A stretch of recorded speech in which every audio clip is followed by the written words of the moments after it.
All right. What is up, everyone? OJ over here from PlayerEssence. Let's go ahead and cut this music just a bit. What is up? I see we got 70-something people already. Thank you guys so much for joining me on this fine Wednesday, March 28th, 2018. Let's get it in. What's up to everyone here? OJ here. Man, I am so happy to be bringing you guys another PE Live because once again, the ninjas prove, the community, the team proves that once again, we are a team. We are in this together. My boy's been slapping Toby's around. Like I said, like Ren and Stimpy, like you, stupid Toby, be quiet. Oh man, you guys are amazing. Thank you for all of the support. Thank you guys so much. Like I said, like look, at first I was a little upset, and I'll get to my what's ups in just a bit.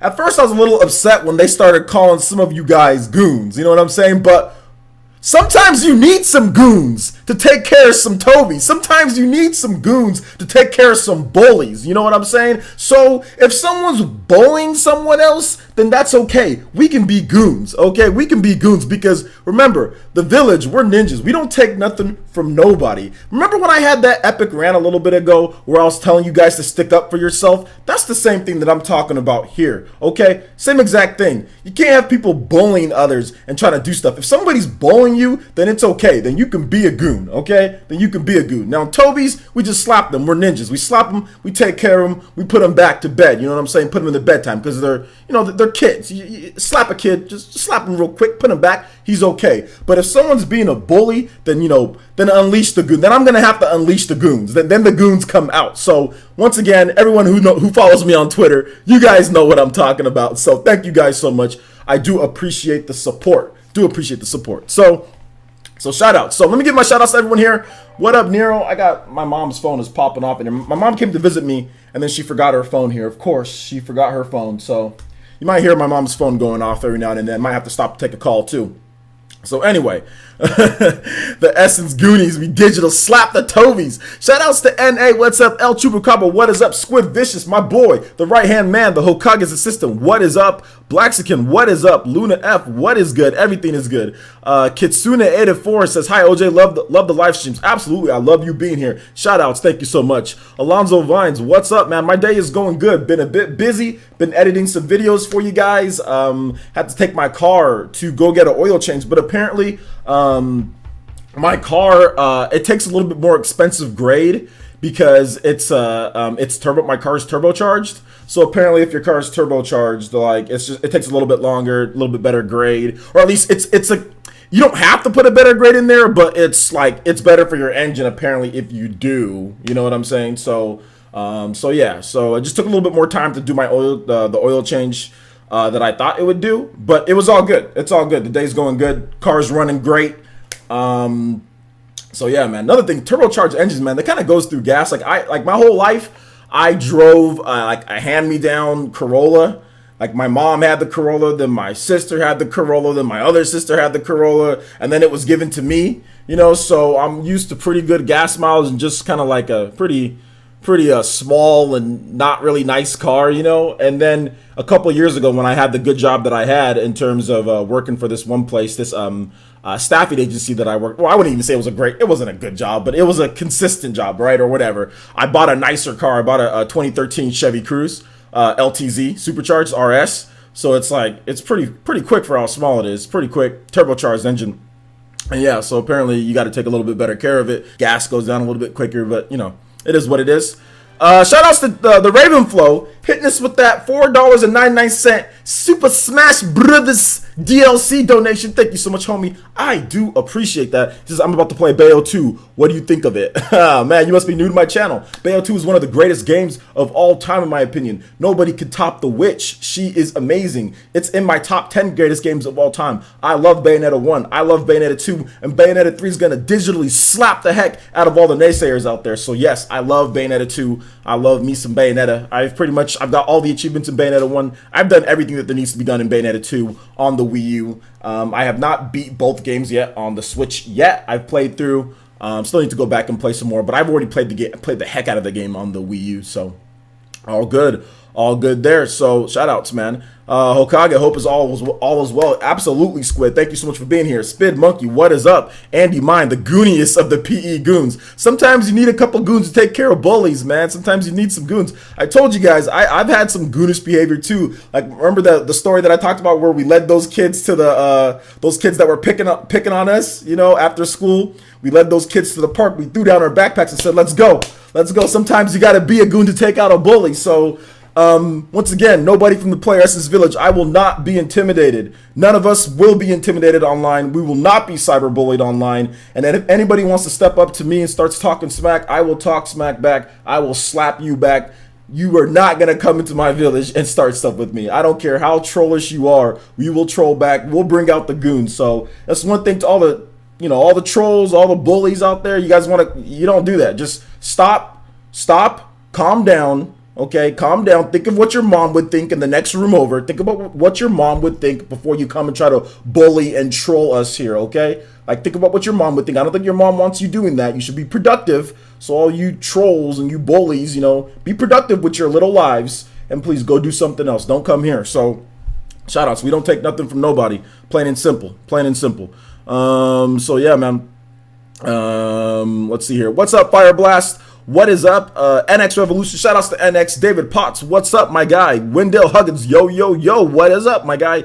Shout outs to Nintendo Examiner. Shout outs to Nintendo Examiner. Christopher. What is up, man? What is up? Retzi Lopez. What's up, man?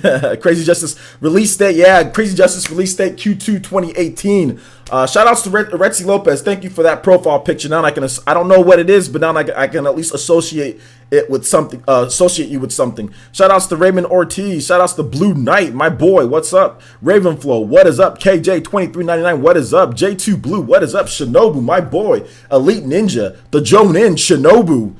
What's up, man? Fire Blast, what's up? Free Slaps, my boy. Ravenflow, I know you're a cool dude.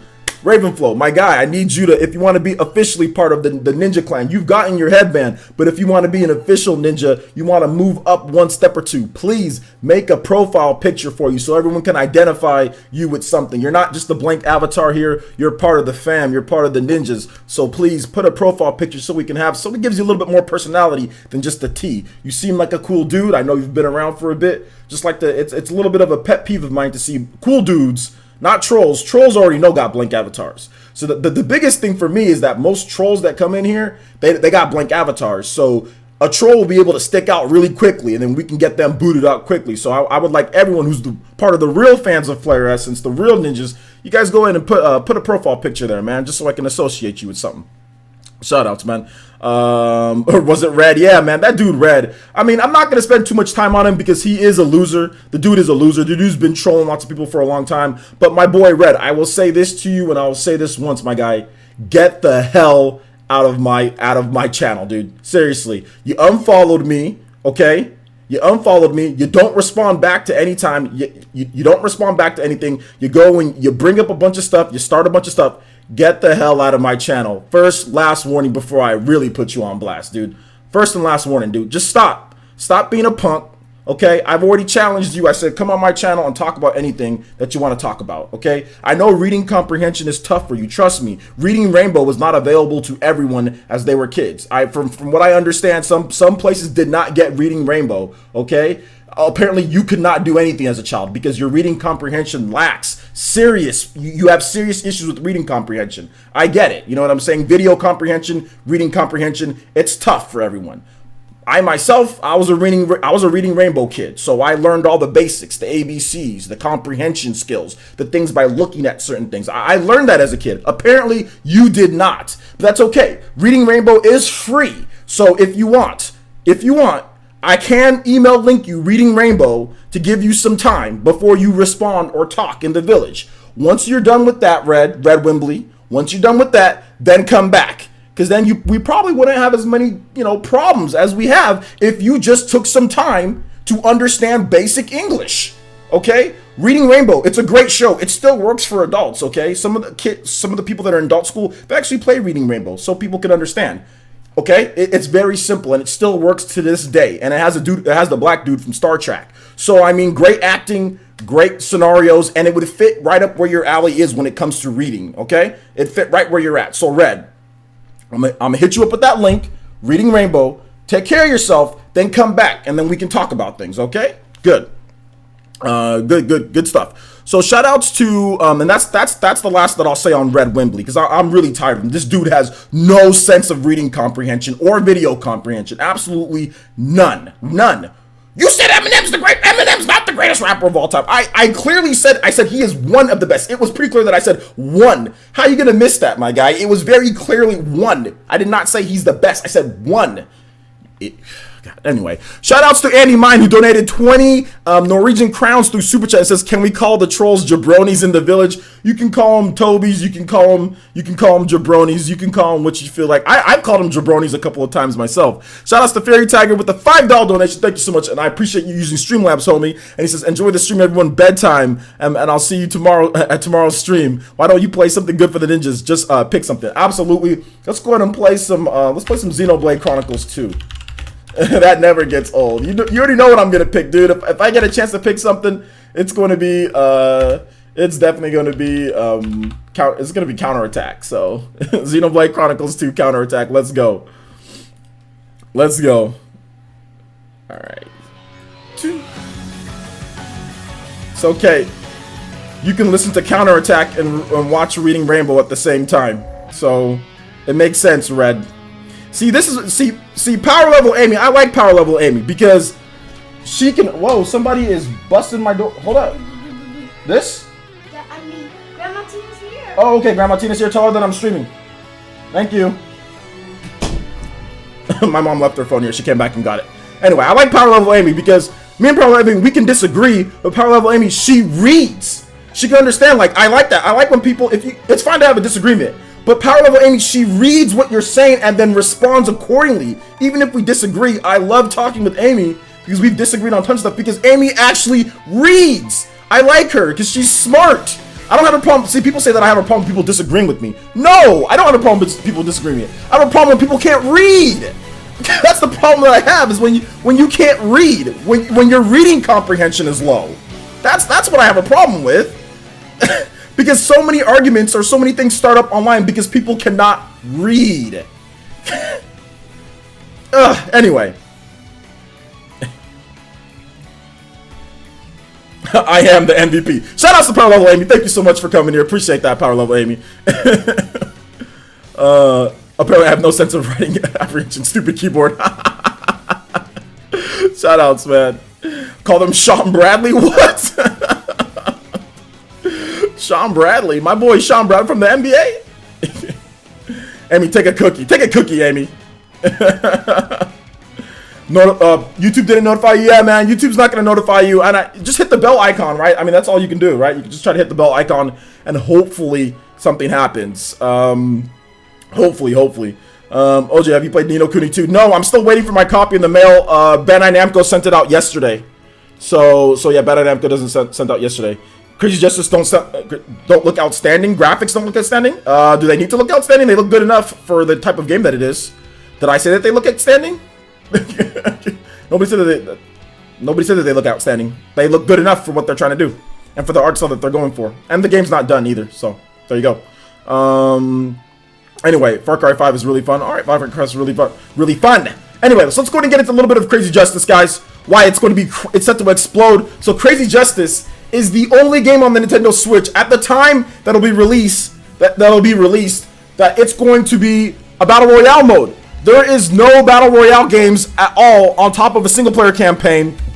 Has pretty much everything. It'll be the first one, and it's going to be cheap. From what I understand, if you backed it on Fig or whatever, it's like $15, or maybe it's going to be $15 to $30, depending on what edition you get, digital, physical. I'm not really sure, but it's not going to be an expensive game. I know it's not going to be more than $30, and it has Battle Royale modes in there. It's Unreal Engine 4. It has crossplay with crossplay with Xbox One and also PC. That's awesome. That's why I said it's set to explode. It's going to be one of those games that you can play with anyone, that you can play with your friends across the Xbox, your friends on anything. And that's the reason why Rocket League has done so well, guys. Because Rocket League didn't have amazing graphics either. The Switch version of Rocket League did not look as good as the PS4, Xbox One versions. But it still did really good, and it still sells because it's a very unique game. There's not any other type of games like Rocket League on the Switch. It has crossplay with PC and Xbox One. That's really good. It's easy to set up. It's not expensive. It's a cheaper game, and Rocket League's doing amazing. So that's the reason why I said it's set to explode. I expect this game to do really, really, really well on the Nintendo Switch. The graphics don't have to be amazing. It's Switch. I mean, what does that have to do with anything? Like I said, Rocket League did not look amazing. Rocket League still at this point doesn't look amazing on the Nintendo Switch. But it's an independent game. It's not freaking, you know, whatever, Battlefield, or it's not Super Mario, or it's not Zelda or anything like that. It doesn't have to be amazing graphics. I don't even know why that's even, like, what does that have to do with what I was saying? Like, once again, like, has nothing to do with what I was saying. Like, what's it called? Stardew Valley. Stardew Valley sales explode. Does Stardew Valley have amazing graphics? No.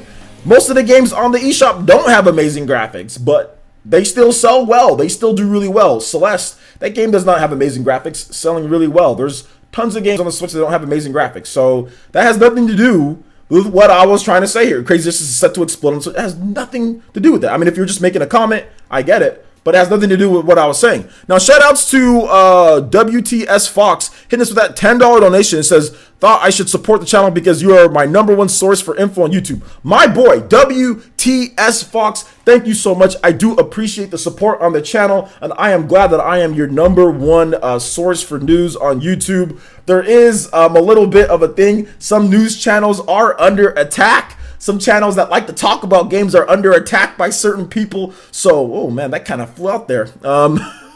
By certain people. So I do appreciate you guys coming here and being interested enough in my take, because that's really what I like to give you guys. It's more about community. It's more about talking about the games. It's more about discussing stuff. It's not about breaking news. It's not about trying to be the first to get to something. And it's not about, you know, trying to rip off or anything like that, like some people are trying to say about what we're doing here. All it is about talking about video games. I did the same thing in terms of what I'm talking about. Me just sitting down, like talking to people, explaining information, and then talking back and forth or commenting. I did the same thing with my brother and with my friends for like 20 years or like 25 years and didn't get paid a dime for it and did nothing for it. You know what I'm saying? Where you just sit down and talk about games, where you present the information to them to where they can understand, and then they go back and forth. So I don't really see how this is any different. So I do appreciate your support for the channel. You know what I'm saying? And I do appreciate you understanding what we do here. So thank you so much. I do appreciate that, my guy. Do appreciate that. So whoa, calm down.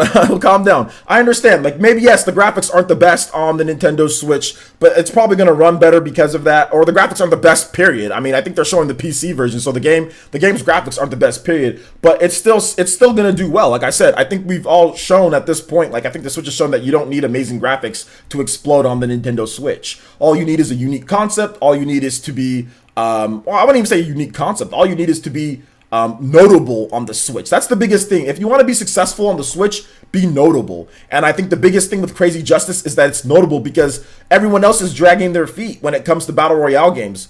Fortnite dragging their feet at this point, right? Like, where's Fortnite at? I mean, obviously it's going to come later down the line, but it wasn't a big enough priority to them to get Fortnite out on the Nintendo Switch quick enough. It's just not. Let's just be honest here. It's not a big enough priority for them to get Fortnite out on the Nintendo Switch as fast as they could have. It's a more priority for PS4, Xbox One, PC, mobile phones. That was what the priority was for them, which is fine. That's their business. Their priority is that. They feel that's completely fine. But what makes Crazy Justice notable is because they were immediately targeting the Nintendo Switch. They were immediately saying, hey, this can be for Switch, because they saw that there's an area, there is a void of Battle Royale games. We don't have anything. The Paladins is getting the Battle Royale mode, or that's already having one. Apparently Paladins is coming to the Switch, but that's probably going to be later. PUBG is probably not coming to the Switch anytime soon. You know, they put that out on mobile, and the Xbox One, it's on PC. So there's a void, and I think that Crazy Justice is going to fill that void. And even if it's not as good as Fortnite, even if it's not as good as PUBG, it's still going to be something that Nintendo Switch players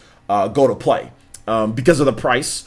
Because, well, I mean, free would be better, obviously, with Fortnite, but you're probably going to get more content with Crazy Justice, because Crazy Justice has a single-player campaign. PUBG and Fortnite don't have single-player campaigns, so you do get that with Crazy Justice. You get more fleshed-out content in the game, you know. So I do like that. Also, shout-outs to my boy Kirby Geek. hitting us with what was it? Not subscription? Yes, subscription. Hit us with that subscription. Everyone in the chat, please, brand new ninja to the village. Please welcome Kirby Geek 4. Hit us with that subscription, that shadow clone. Thank you so much, Kirby Geek. Do appreciate that. What is Crazy Justice? I talked about that.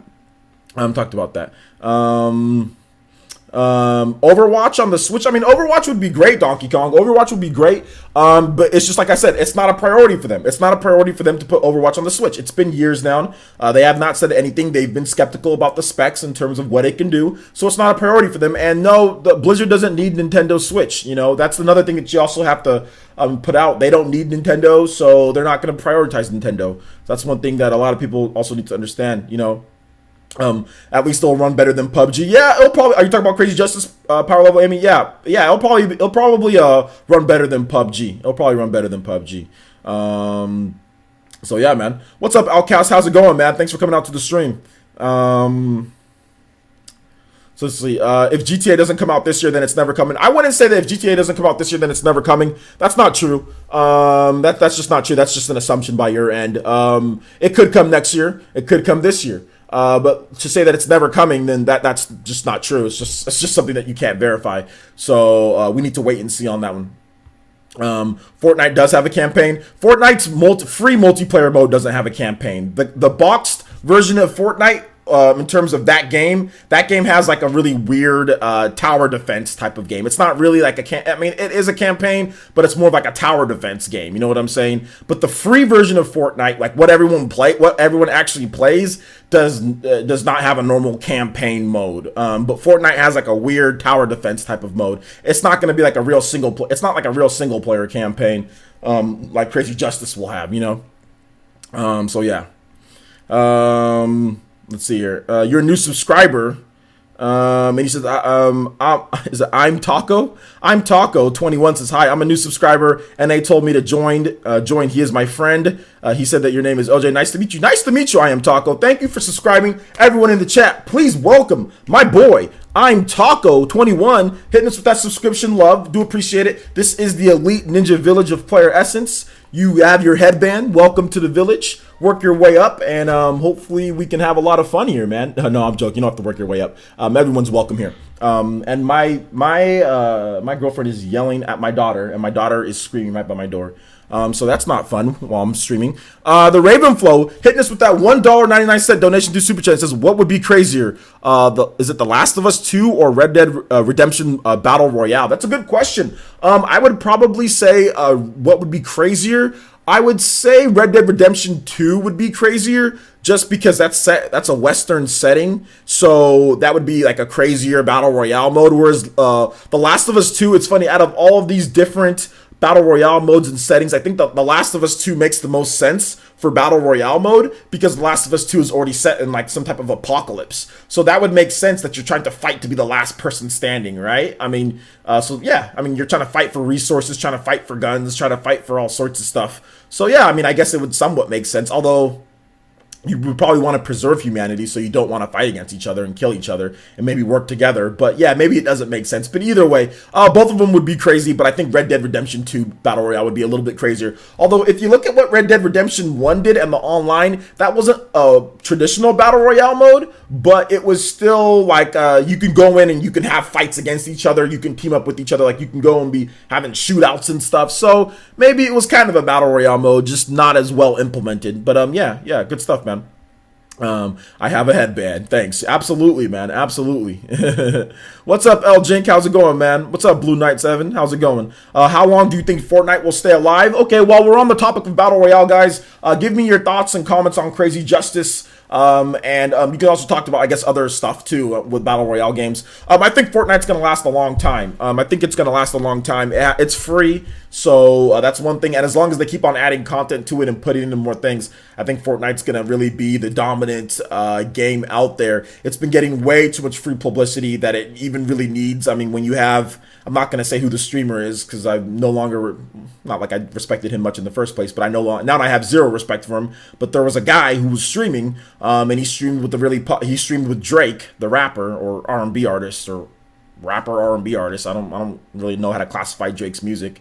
But anyway, Drake and also Travis Scott, who's who's married to, I think that's the same guy who's married to Kylie Jenner, or one of those Jenners. The one that tries to be Kim Kardashian. That one. He's married to her or something like that. They have a kid. No, not married. They have a kid. So I might be wrong on that. Don't quote me on that. But anyway, that's like that's actually millions of dollars of free pub. I mean, usually you have to pay for stuff like that, and Fortnite got that for free. You know what I'm saying? So they got that for free. So PUBG's not getting that for free. You don't see you don't see that type of free advertising. That's literally that could have costed them, literally millions of dollars to get Drake and Travis Scott to play the game, but they got it for free. So yeah, I see Fortnite lasting for a long time, dude. I see it lasting for a long time. I don't care if you don't care about Crazy Justice, and I'll move on when I feel like moving on. No offense, Raymond Ortiz. No offense. If people want to talk about it, we're definitely going to talk about it. So let's see here. Not married. Okay, not married. Let's see here. What do you guys have to say on anything else when it comes to that? Yo, shout outs to Ace Tech HD hitting us with that $2 donation. Thank you so much through Super Chat. Do appreciate it. No comment. So I do appreciate that, Ace Tech. Do appreciate that. Why do I not like that dude? Well, I have my reasons to not like him. I mean, I think it's pretty clear why I don't like him, but whatever. I'm not gonna go over it. This is not gonna turn it. I'm not gonna give this guy any more attention that he's already gotten. Okay, I'm really not gonna give him any more attention. That's the last that I'll give him. That's the last that I'll give him. So that's it. That's the last that I'll give him. SqidVishus says, I think Crazy Justice could be a huge hit. Okay, Crazy Justice sounds like a fun game. Okay, cool. Sounds good. What's up, Miles? How's it going, man? Does Crazy Justice does it have a split screen mode? Yeah, it has split screen multiplayer too, so you can play it on there as well. Good OJ, take the high road. Well, he didn't really do anything to me particularly anyway. I mean, but like I said, there's no reason for me to see any more than what I've already said. I'm not going to give him any more publicity. Everybody's cucking over him, so I'm not going to give him any more publicity than he's already gotten. Is there a time limit to get Xenoblade Chronicles 2 Season Pass? No, man. No time limit at all. You can pick it up whenever you want. I'm a fraud. Not really. Not really. Not really.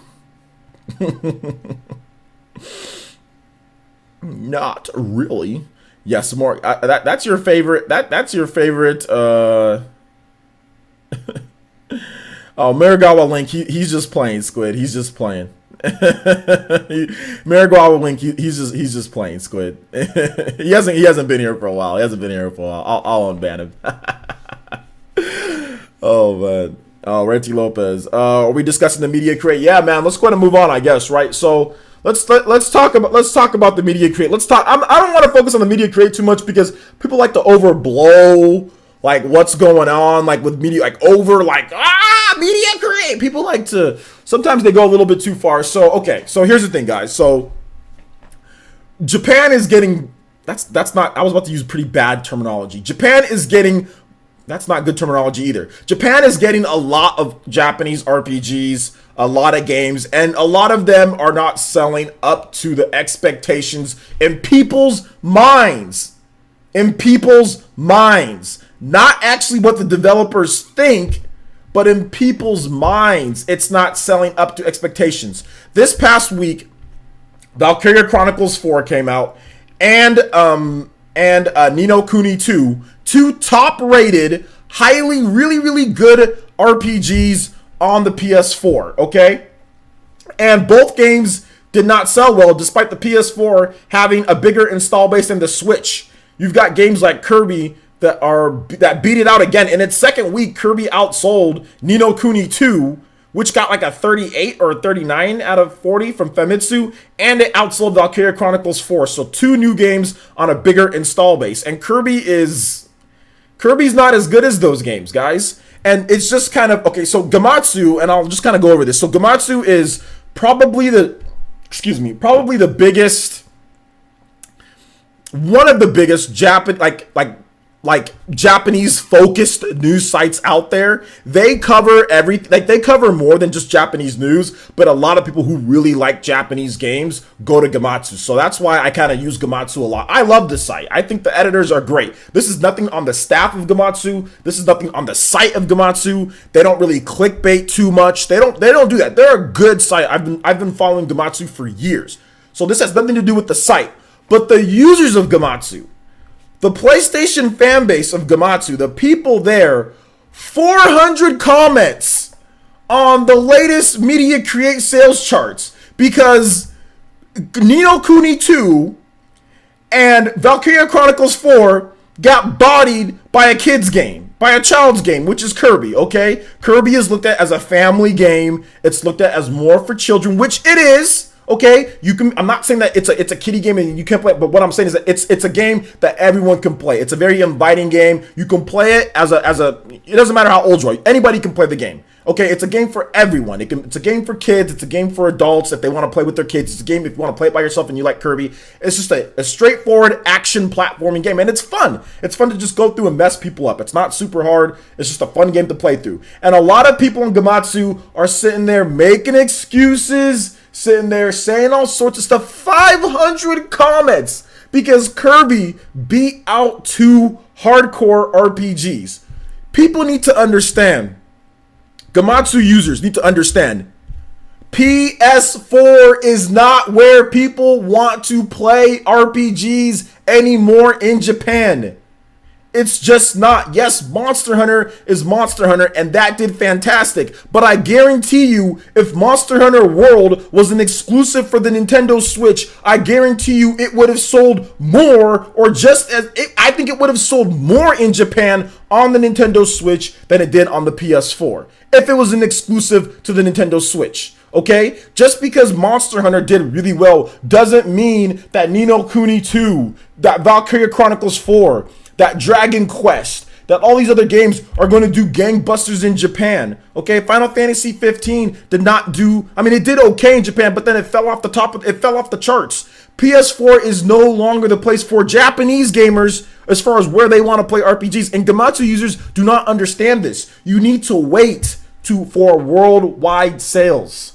Stop overreacting and flipping out to Japanese sales numbers. No, Ni no Kuni 2, which it didn't sell as well in Japan, but it's not going to sell as well in Japan. Why, if you're a Japanese gamer, why are you going to sit there and if you like portable, you like being able, why would you not want the option to play a Japanese RPG portable? Graphics are not a good enough excuse for a lot of people in Japan. It's not oh, well, the graphics are better for PS4. No, you lose out on functionality. Why would you not want this RPG that you can play on the bus ride or whatever, or that you can play in downtimes, or you can play after school? It is literally it's a quality of life factor, okay? It's a quality of life factor, and that's what a lot of Gematsu users don't understand because their brain is so hardwired to sitting in front of a TV and playing video games. Okay, like they don't understand this, and I wish that they would understand so we don't get 500 comment threads about people defending the sales and saying, oh, well, Ni no Kuni 1 sold 67,000 units, so it was right around what Ni no Kuni 2 should have sold. Okay, if that same thought process, if you apply that, and I'll get to you guys' comments in a bit, if that same thought process was existing, then Nintendo would have given up on Fire Emblem a long time ago then, right? Because Fire Emblem flopped. Fire Emblem on the DS flopped, okay? A lot of the other Fire Emblem games on the Game Boy Advance did not sell well. So if Nintendo was thinking, oh, well, the games just don't sell well, I guess they shouldn't sell well.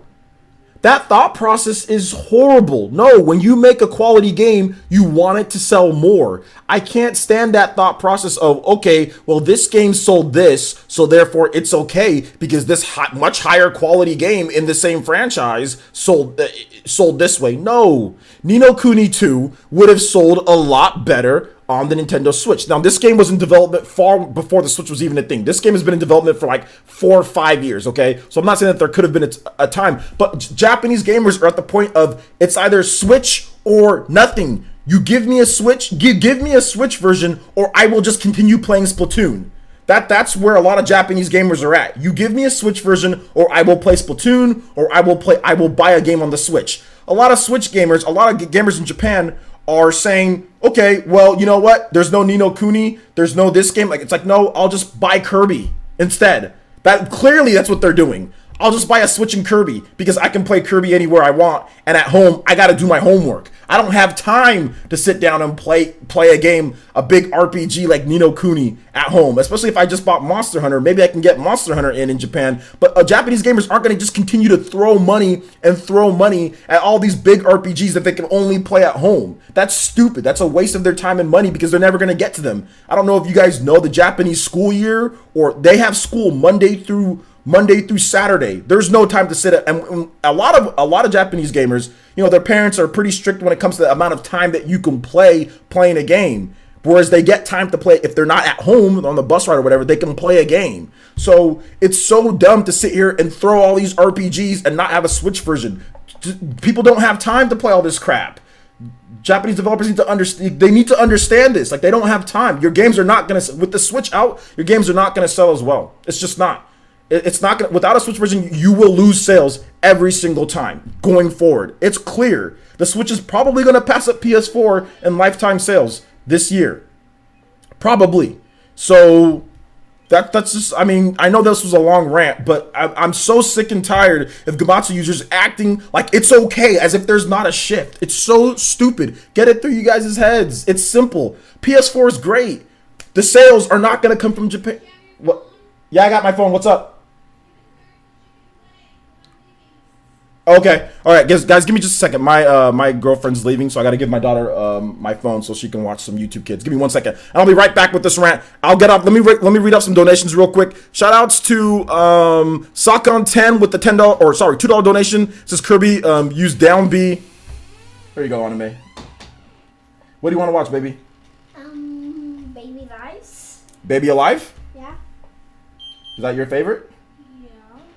What else is your favorite? My favorite is Elsie, Anya, and Chelsea. Elsa, Anya, which one you want to watch first? Baby Alive or Elsa, Anya, and Chelsea?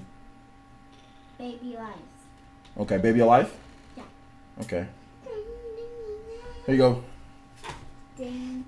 You're welcome. You want to go play with your toy set that I bought you today? Did you like your toy set that I bought you? Yeah. Okay. Come say hi real quick. Come say hi. Pretty sure they want. Oh, watch out for my lights. Hold up. Watch out for my lights. Come say hi real quick. Oh, your hair. Your hair's all over the place. You can come say hi real quick. For some of you guys that are new, here's my daughter, Anime. Ay, say hi real quick. Hi. You gonna watch the Baby Alive? Okay, give me kissy. Kissy. Shopkins. Alright, thank you.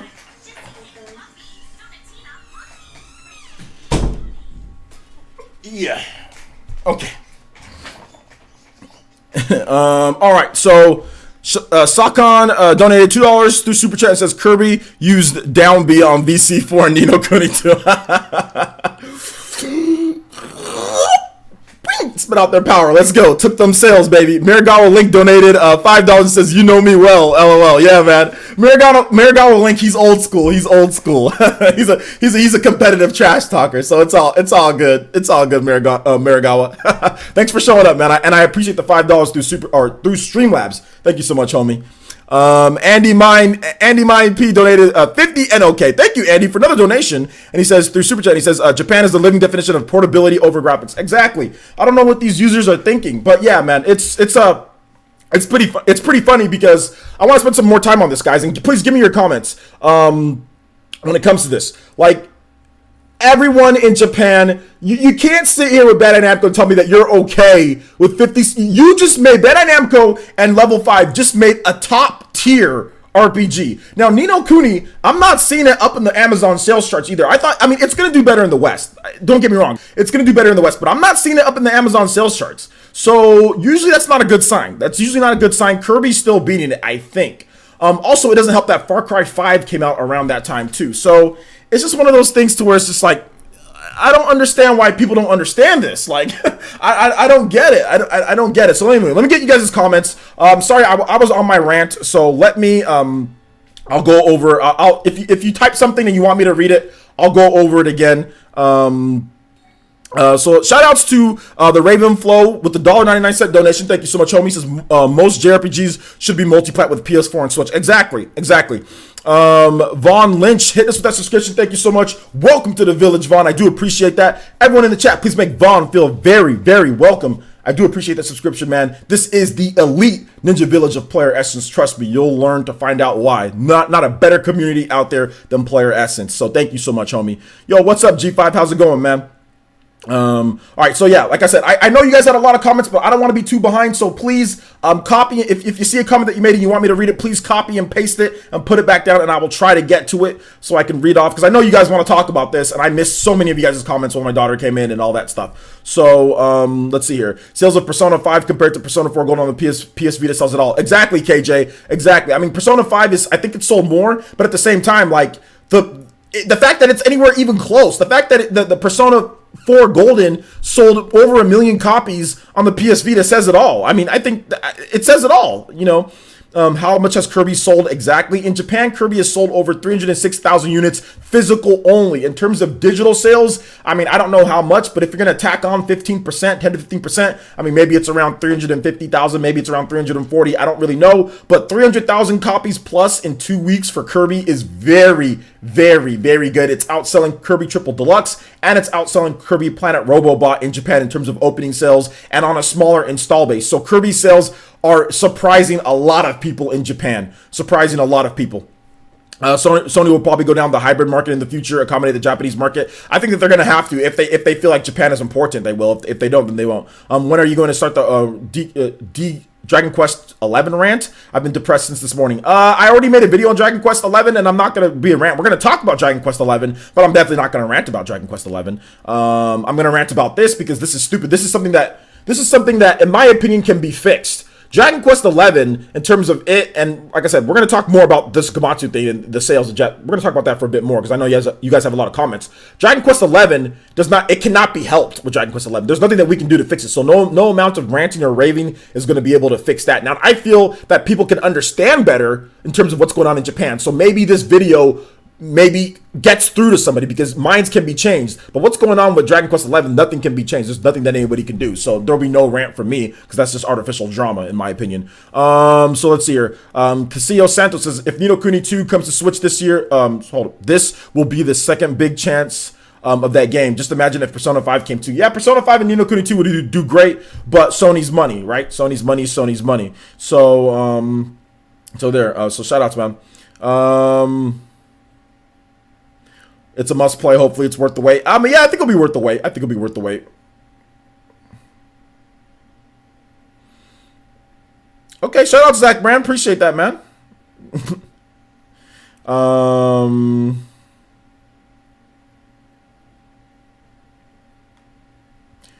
Ooh, there's a lot of people in here, so I'm trying to go through the comments here. I'm still salty we never got Dragon Quest X. I was salty like 3 years ago, but I'm done being salty with that. I think it's pretty clear certain Japanese MMOs just aren't going to come over. I mean, this is a trend that we're seeing. Like, we saw this with Sega. We saw this with Square Enix. I mean, they're just not going to make Japanese MMOs for the Western audience. That just looks like that's what's going to, it's going to do, so.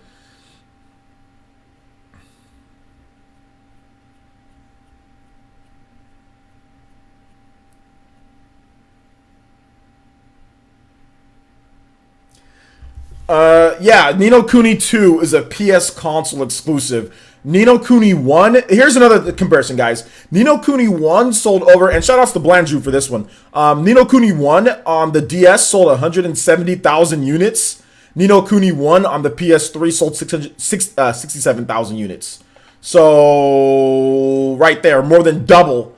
And the DS game was nowhere near as good as the PS3 game. And the DS game destroyed. I mean, obviously the install base was way higher on the DS, but you can just see what I'm talking about. People want to play the game portably, Even back then, people wanted to. So, yeah.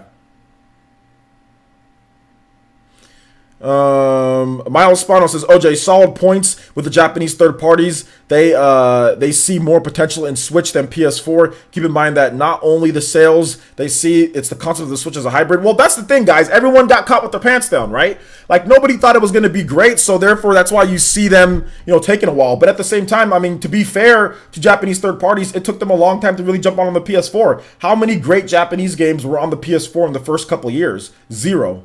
I would say there were not great Japanese games. I mean, I don't know of many. You guys can maybe list some, but I don't think there was many great Japanese games as good as that we're getting now in year 4, year 5 of the PS4 and Xbox One. Where were all the good Japanese games on the PS4 and Xbox One in 2013? None. In 2014? Not really. 2015? Not really.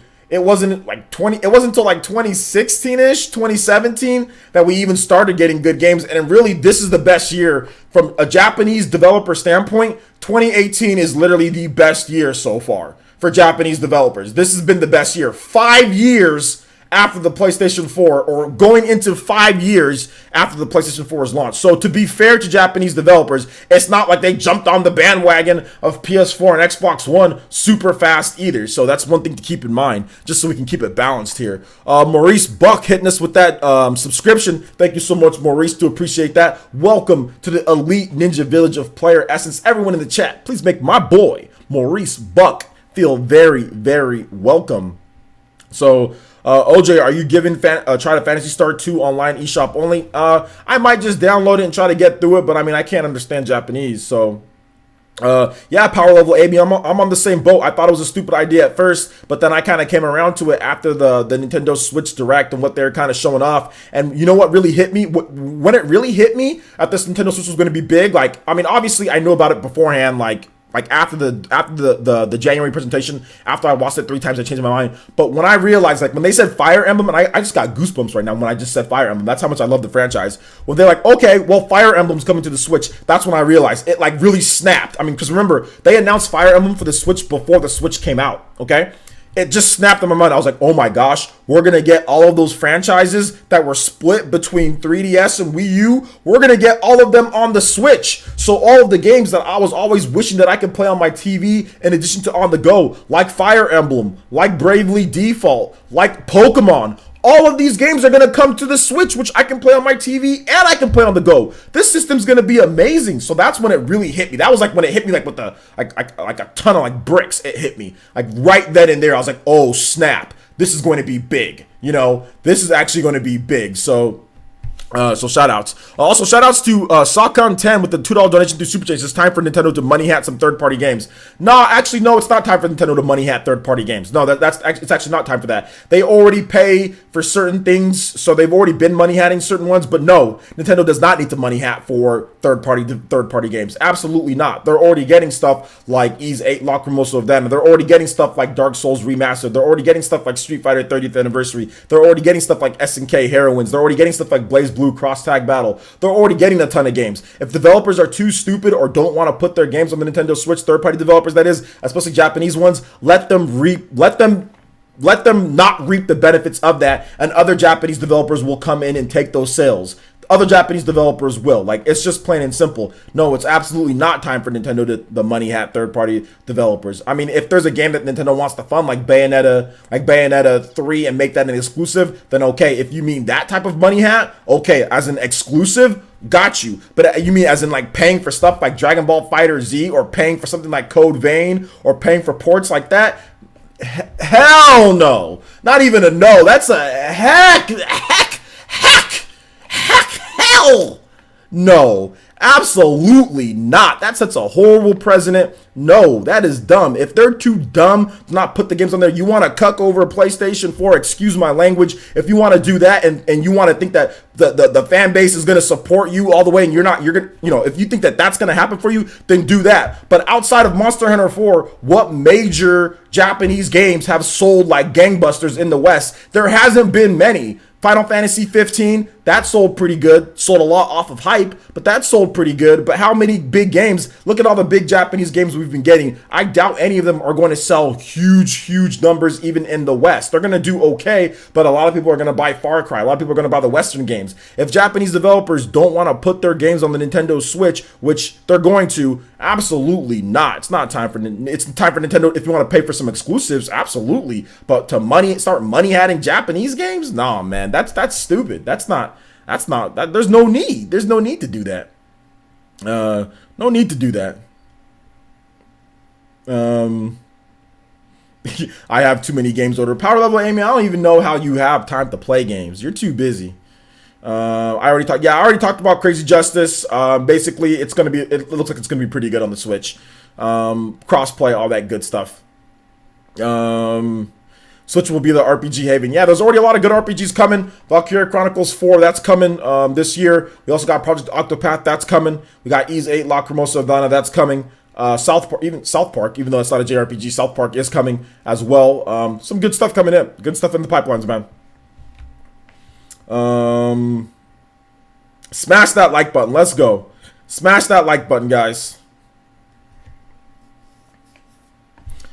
So you guys have any more comments about this whole Gematsu thing? So, I mean, I guess to kind of sum up my thoughts, I mean, like, you know, I'm gonna go over to the thread. Let me read you guys some of the comments here, man. Excuse me. Let me read you guys some of the comments here because I just find these. I go over and I look at the media. The first thing that I do, I wake up on Wednesday mornings, is I wake up and I say, well, I have a great job. You know what I'm saying? I'm so happy that I have the community. First of all, I thank, you know, I look up and I say, thank you so much for what you've provided to me, you know, because I have a great job. I have a great community. So I'm thankful for that every day that I wake up. I'm thankful. Because I hate working for other people unless those people are, are trying to build something with me. You know what I'm saying? Not just trying to advance themselves, but if you're trying to build something with me, then I appreciate that. You know, like you guys are all trying to build the community with me. This is not just a singular thing. It's everyone, you know, so that's what I appreciate. So I say thank you for that. And then the next thing that I do on Wednesday mornings is that I look at the media create charts after that. And I go on the media create charts and I look here. Okay, so my bad. I was wrong. Did I say 400 comment thread? I'm sorry. It wasn't as bad, but still, it's still, sorry. That's my fault. My mistake. I thought it was 400 comments. There was 400 comments on the Dragon Quest 11 the Dragon Quest 11 thread. There was a lot of comments on there and people arguing back and forth. The media crate still had a lot of comments though, 176. You know, because like Gematsu does not have articles where every single post gets like 100 comments. Like there's so many posts that have like 3 comments, 5 comments, 6 comments. So if a thread has like 150 comments plus, you know there's all sorts of stuff there. So like you see here, like the first comment that I see on here is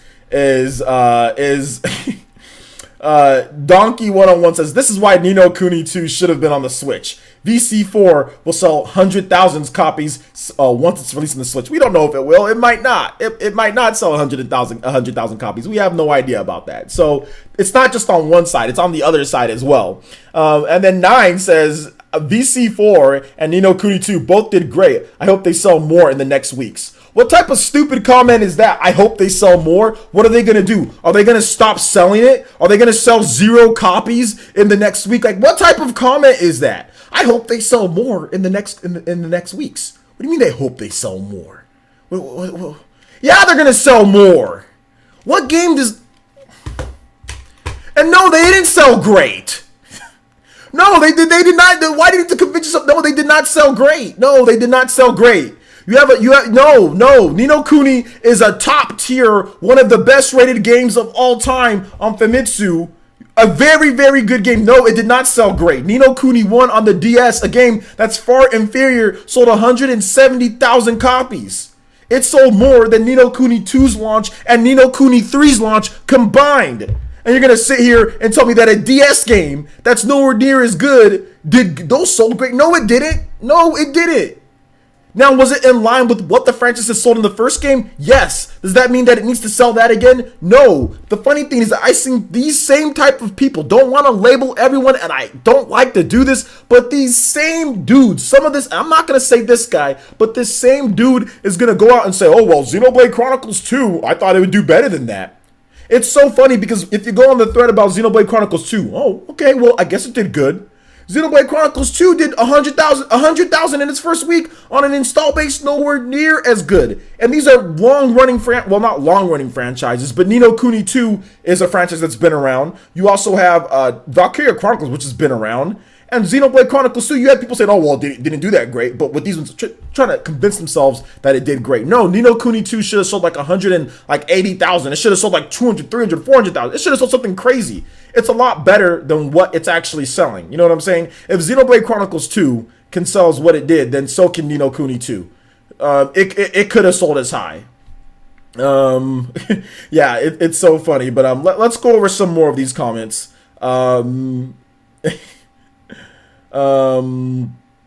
So you got some people that are already saying, oh, I wonder how well it did in the West. And that's the thing, like Ni no Kuni 2 is going to do better in the West. But let's take a look at the Amazon sales charts. Let's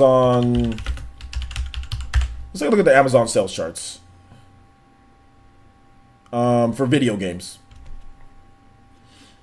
So Far Cry 5 is doing well. Although Kirby is still outselling Kirby and Mario Kart 8 Deluxe are outselling Far Cry 5 on the Xbox One on Amazon. God of War is revving up. But Ni no Kuni 2, Kirby is still, even, what are we, a couple weeks after launch now? Kirby came out, didn't Kirby come out the 6th? Okay, so we're going on 2 weeks after launch. Kirby is still number 4. In terms of video games, Kirby is number 2 in terms of video games. Because Far Cry 5 is number 1. Kirby's number 2. Mario Kart is number 3. Mario Kart 8 is number 3. Far Cry 5 is number 4. And then God of War is number 5. And Super Mario Odyssey is number 6.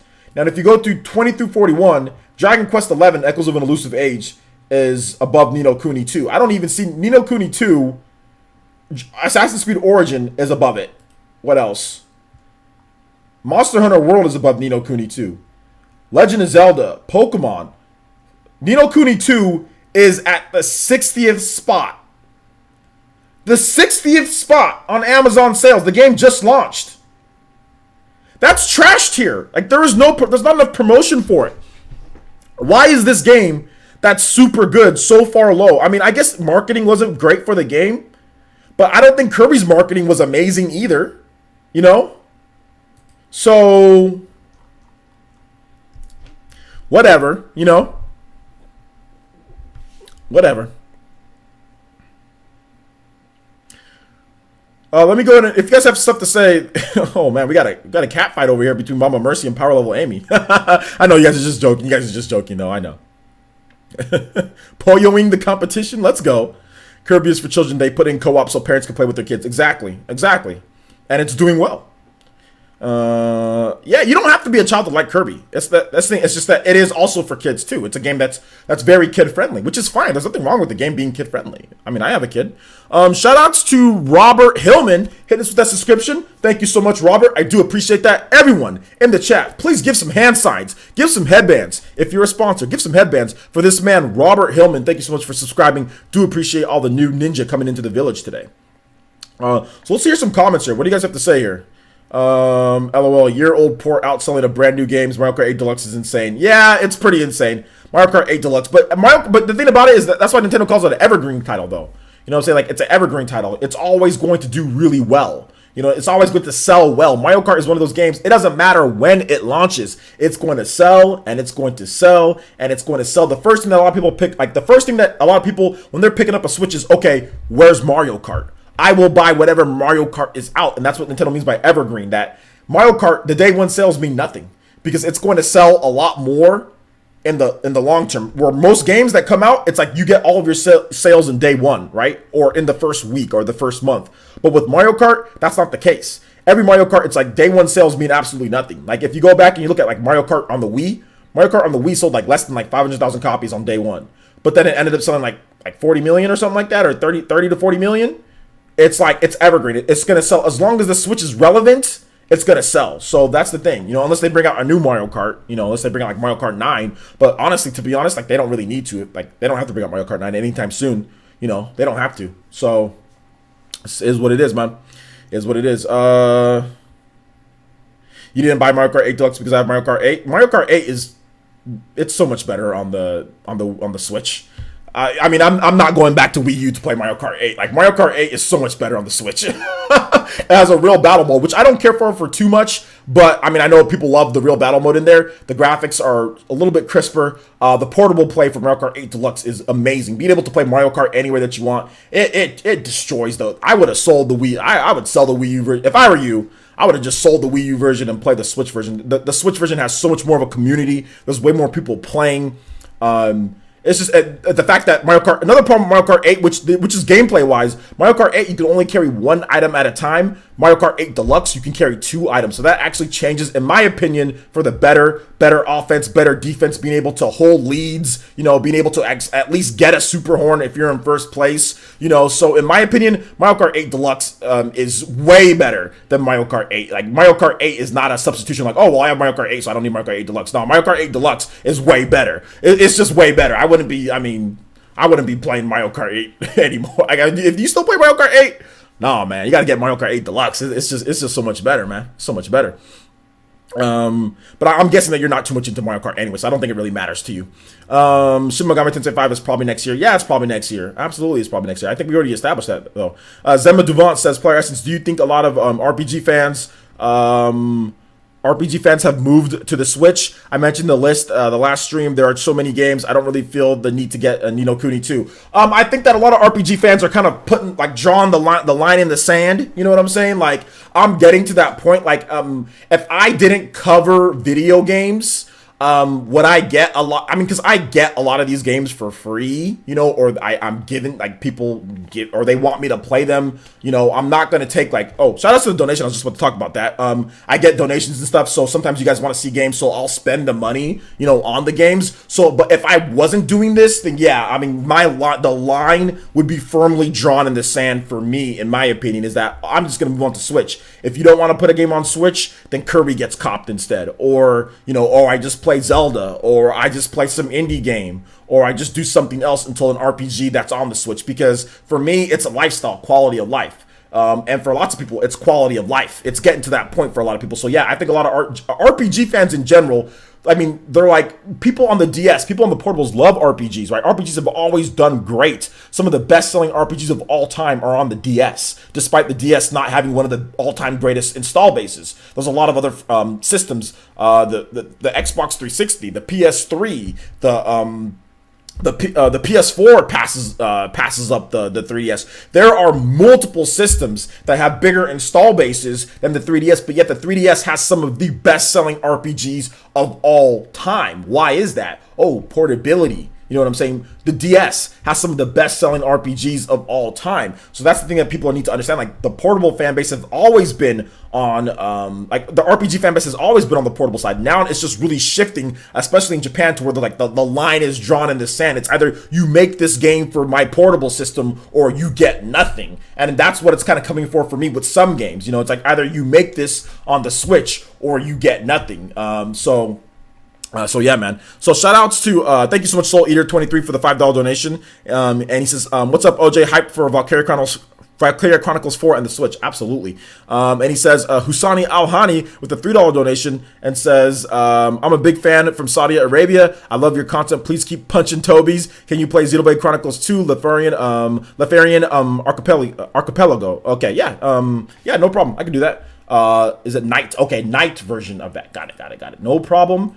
Let me go ahead and play that. Xenoblade Chronicles 2. Alright, here it is. So let me go ahead and get you guys' comments on this. Thank you for the donations, guys. I do appreciate that. Let's put the nighttime theme. This is a great theme. Great theme. So let's get into the comments. If you guys had a comment and you guys wanted me to talk about it, let me know. And my daughter's knocking on my door. Give me a second, guys.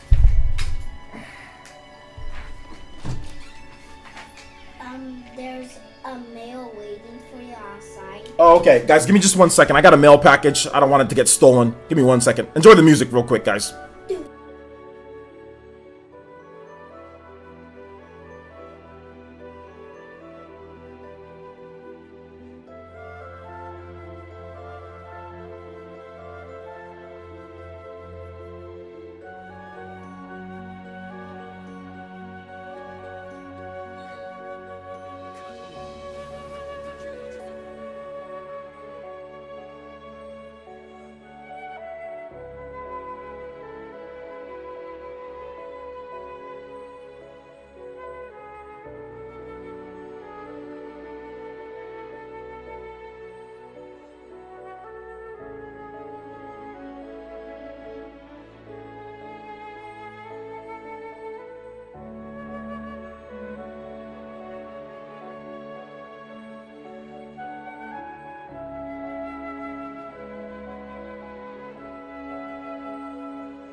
Hopefully you guys enjoyed my daughter's company. She said, I'll keep an eye on your video. I muted the mic, but she said, I'll keep an eye on your video, Dada. And I was like, okay.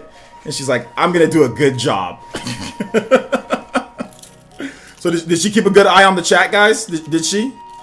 And shout outs. Thank you so much, Husani Al-Hani. I do appreciate that. And shout outs to Saudi Arabia, man. Shout outs. Good stuff, bro. Also, shout outs to Dr. Bendova.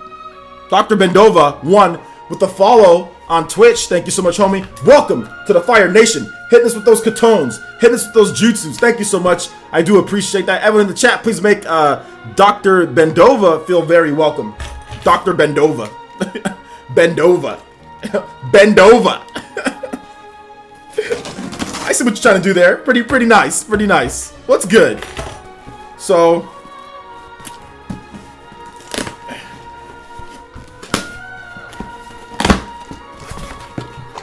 okay, so you guys all know that I've been using this mic right here, right? So, I thought that there was a little bit of a manufacturer defect with the mic. Every now and then on my videos that it cuts a little bit. So, I bought another one, and then I'm gonna send that one back. So I bought the same mic, but I think there's a little bit of a manufacturer defect with this one. It just doesn't sound right when I'm recording some of my videos, like it's off. So if you guys want to know what the package was, it was the same mic, but a new one. So yeah, same mic. So that's that. Okay. Let's see. Came late. Sup. What's up, T.T? How's it going, man? Thanks for coming out to the stream. Live unboxing. Yeah, man. She wants to take over Daddy's podcast. Yeah, she will. If I put the mic on, she will. She'll make fun of me too. She'll be like, yo, what's up, everyone? Yo. She does that too. Funny little girl. OJ, what did you like better, Breath of the Wild or Xenoblade 2? Stop it. That's like picking between like my children, even though I only have one. But if I had multiple children, it'd be like picking between them. So anyway, let's go ahead and let's move on to the next topic here. If you guys have more stuff to talk about when it comes to Japanese RPGs, just ask me a question at the end when we get into the Q&A. My daughter's on spring break, so we can have Q&A for a little bit longer than usual. Also, shout outs to actually I already said that. Never mind. So let's go ahead and move into the next topic here. Dragon Quest. So I know a lot of you guys were upset with this one. Dragon Quest 11 being basically probably not even in development at this. Well, not to say that it's not in development, but very early in the stages of development, and them focusing on PS4 and PC. The PC version, they probably focused on that one, getting that one ported over from the PS4 or whatever first, and kind of just saying, okay, well, the Switch version is gonna have to take some time because of technological things. And a lot of people were expecting me to go crazy like in my video, but I'm not going crazy. And I can understand why people are crazy. And this is my daughter's Barbie phone. I don't know why I'm shaking it at you guys. So the Barbie phone. Hello, Barbie? Anyway. I can understand why people are upset with it. And there's no 3DS version either. So that sucks. But I can understand why people are upset. But I kind of understand both sides. I'm not crazy upset because to me, like I've told you guys before, like, I'm going to get the PC version of Dragon Quest 11 to play on PC, but as long as it still comes to Switch at some point, I'll pick it up. I don't need to play, like, I don't mind double dipping on a game that good. So it sucks for those who want to play the game. Obviously, we've been waiting a long time for it. It sucks, and I get it, and I understand why people are mad, but am I going to rage out about a video game not coming to Switch at the same time as others? No, I'm not. I'm not going to rage out about that because there's no point. There's no need for me to lose more hair on my head that I'm already losing at this point because of the stress that I've been through after I graduated from college, where each year my head was thinning out. So I try not to get upset about these things like this because there's no point in me getting upset about stuff like this. And there's plenty of other games to play. Project Octopath has come. I'll probably still be playing Project Octopath. I mean, I might still need to play Ys 8 Lock for most of Donna. Valkyria Chronicles 4. That could be in the same time slot, a September or October-ish release. So there are a ton of other games to play on the Switch. Not only that, but Smash Brothers might launch in September. So Dragon Quest is September 4th. Smash Brothers might be in that same month. And any game that launches around Smash Brothers is Dunskies. You know? I'm not. It's all about Smash when that game launches. So for me, it's not like a huge thing. It's like I'll play it when it comes available. So, but I get it. I understand. Shout outs to Damian Rasmussen hitting us with the 50 Donkey Kong dollars. Is that Donkey Kong coins? What? I've never heard of that. What type of currency, Damian? What type of currency is that? DKK? I've never heard of it. I'm pretty sure that's from. Is that Tropical Freeze money? Tropical Freeze is coming out pretty soon here, my boy. Thank you so much. I do appreciate it for the 50 DKK. Do appreciate that, but I have no idea what currency that is. But yeah, we will play you. We will play some Xenoblade for you, man. I would think that Donkey Kong dollars are worth more than most. I mean, than US dollars. They got to be. Donkey Kong's god tier. Danish. Okay, got it. Danish. Shout outs, man. I love when. Oh man, dude, Danish. Okay, here we go. I haven't had that before. That was the first time, man. Thank you so much for the Danish. What is it called? Danish. Is it krona? Danish krona. Man, yo, foreign currency sounds legit. There are so many cool like foreign currency names, like the Norwegian crowns, Danish krona. Like that just sounds hype, man. So thank you. I do appreciate that. And shout outs, man. I appreciate you watching me. Dude. I really do. Xenoblade Chronicles 2, where you start realizing how intelligent a lot of the other people, especially people growing up around the world, because they all know English and can watch. Whereas here in America, we're still stuck behind not teaching kids multiple different languages. I mean, kids do learn it. I mean, obviously, Spanish is pretty big here, but Spanish isn't a curriculum that's taught till high school here. I mean, you can take French, you can take other languages, but the best time to teach them is when they're young. So, man, if I had my say, I would teach kids multiple different languages when they're younger, you know, teach them multiple languages. So shout outs, man. I do appreciate that. I'm just always surprised at how many people, you know, that, you know, aren't from here, never been here, but speak English, you know what I'm saying? Or understand English very well. So just shows you that the rest of the world is doing something right. I mean, because they're teaching, because they're setting them up, you know, they're setting them up for their future from a very young age. So good stuff. Let's see here. Let's go in and get this Xenoblade Chronicles 2 music. Is that Xenoblade Chronicles 2 or Xenoblade Chronicles? Oh, that's Xenoblade Chronicles X. I knew it sounded a little bit weird. I was like, that's not Xenoblade Chronicles X. Okay, let's do it. All right, let's go. That's the Overdrive theme. Okay. Yeah, let's go. This is hype. This is hype. I'll play it for 5 minutes. Yeah, man. I love the international fans, man. I love the international fans. Yeah, you're right. And another would get smashed by Smash at the same month. Exactly, man. I'm not worried. Not worried.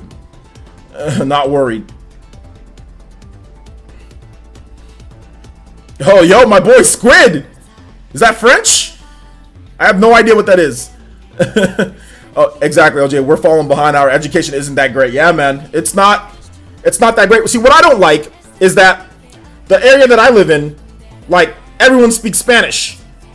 And in school, they teach them English, because a lot of the kids grow up not knowing English because their parents don't know English here, or their parents speak very little English. And it's like, well, wait a minute. Why are you just teaching them English?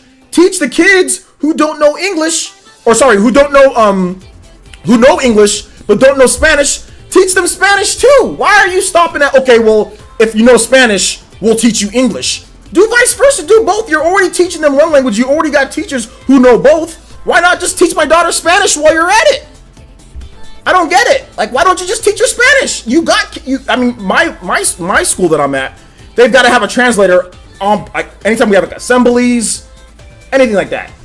Like, there needs to be a translator, because half of the audience won't know don't speak English. So don't speak English good enough. So you always need a translator. But I don't understand why they just don't teach my daughter Spanish too. Like, you know, I just wish they just teach her Spanish while she's there. I mean, heck, everyone's speaking Spanish anyway, so just teach her Spanish while you're at it. But anyway, that's enough of my rant. Because if my daughter knows Spanish, then that opens up job opportunities here in the Central Valley. You know, then she can work for a lot of places, the irrigation or whatever, or the farming, where a lot of people don't speak English, you can work for those places. You can be a manager. You can be a translator. There's so much stuff that you can do. So I just wish that they would just teach your Spanish too. I don't know. It's kind of makes me mad. It's like, okay, well, you're teaching the kids English that don't know it, but you won't teach the other kids Spanish. So whatever. Okay, it's French. Okay, shut up, Squid. Because they want them dollars in your pockets. Why most YouTube comments Spanish and French anyway? Are they? I didn't know most YouTube comments are like that. Why couldn't I learn Japanese in high school? Exactly. I want to learn Japanese. That's probably, if you want to be the most trendiest person out there, learn Japanese. Because if you know Japanese, if you're fluent, oh man, that opens up doors. Man, especially in the video game industry, if you know Japanese and if you're fluent, oh man, learn Japanese, guys. Like, Japanese, actually, if you want to get into the video game industry, Japanese isn't a bad major to take. So if some of you guys are still wondering what are you going to do in like, you know, if you're going to college, take Japanese, major in Japanese. If you want to work in the video game industry, you want to work for a Japanese company, take it. Trust me. If you tell a company like Square Enix, or you tell them, I know Japanese, I can translate, and if you know video games, the chances of you getting hired jumps up by 100% if you know Japanese. Trust me, it's a good thing to know, a very good thing to know. So I mean, looking back, I wish I majored in Japanese. I don't want my kinesiology degree. I don't want my communication degree. I would take a Japanese degree over all of those. So I wish I did. Looking back. Okay, OJ, booking some Japanese lessons as we speak. I wish, dude. I need to book some. But if you really dedicate, here's the thing, Eljink. If you really dedicate your mind and your soul and your effort to learning Japanese, you can do it. Because at one point, I was pretty solid in Japanese. I forgot everything though. I was getting I got an A+ in Japanese, basic Japanese 1. I got an A+. My friend Anjay would always cheat off me because I was so good at it, you know? I would know all the hiragana, whatever it was. I used to be able to speak it a lot better, but I didn't take that. I didn't go further because of my major, because of kinesiology and communication. I had to focus more on those classes, and I couldn't continue taking Japanese classes. They even had a foreign exchange student program to where I could go there and get paid and live with someone if you wanted to. It was free. So Fresno State's Japanese program, like, they were so dying for people to do it. They were offering free housing, and you'd get paid $500 a month for the summer to go to Japan, learn more, and be in the foreign exchange student program, in exchange helping out Japanese kids learn English. So your day, you would wake up, you would go to the classroom, and you would work with them with the translator there, and you'd work with Japanese kids learning English, and vice versa, and they would help you with your Japanese. I'm an idiot, because that was offered to me for free. And I could have got paid, and I said no.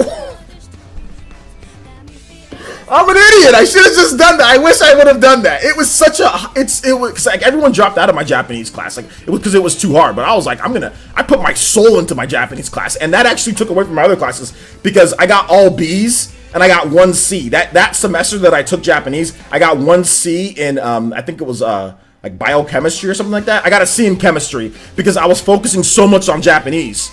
Yeah, I'm stupid. Regrets, yeah, big time. That's probably my biggest regret, is not going forward with Japanese and taking them up on their offer in terms of going to Japan and learning more. Because I probably could have came back freaking fluent or near fluent or getting to the point to where it could be fluent. 3 months in Japan doing nothing but studying Japanese all day. Like, it was like from 7:30 a.m. to like 6 or something like that, or like to like 5. I mean, obviously there was lunch breaks and stuff, but, and then you get paid for it too, $500 a month, you know, and food was free. Your family that was hosting you would pay for food, and they take you out shopping and stuff. So yeah, shout outs to go and get her. Shout outs, man. Thank you so much. Thank you for the follow. I appreciate that. What's up, Switch Station? Yo, shout outs, Mama Mercy, $20 an hour, man. That's good. Yeah, because he's bilingual, English and Spanish. English and Spanish, exactly. Traveling for business. Shout outs, Ed Williams. I appreciate you watching the stream.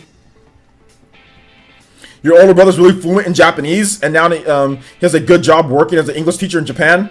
I've heard some things about working as English teachers in Japan, but but I see what you're saying. Excuse me. Yeah, it's easier to speak than write.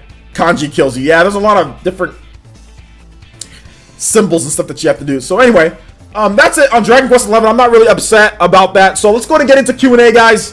What do you guys think? Q&A, give me your questions, give me your thoughts, give me your comments. We'll do Q&A. What time is it? 1:24. We're actually good on time, so we'll go for about 30 minutes or so.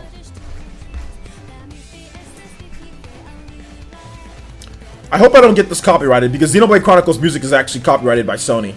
But anyway, we've been playing this for 7 minutes, so we're going to go ahead and cut this. I hope it doesn't get copyrighted. It might get copyrighted. If this stream gets pulled down, so if you can't watch this stream later, you guys know who did it. It's Sony.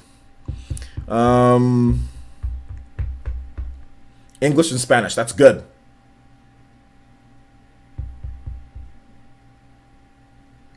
People in the valet looking at me like, what? Oh, man. It's all good.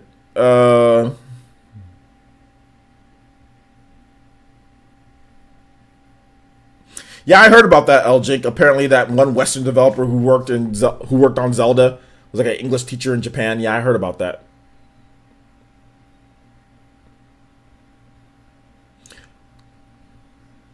When will the Lord Chibi Robo finally come to Smash? He'll come to Smash as soon as Banjo-Kazooie comes to Smash. OJ, NX Revolution's internet connection thoughts.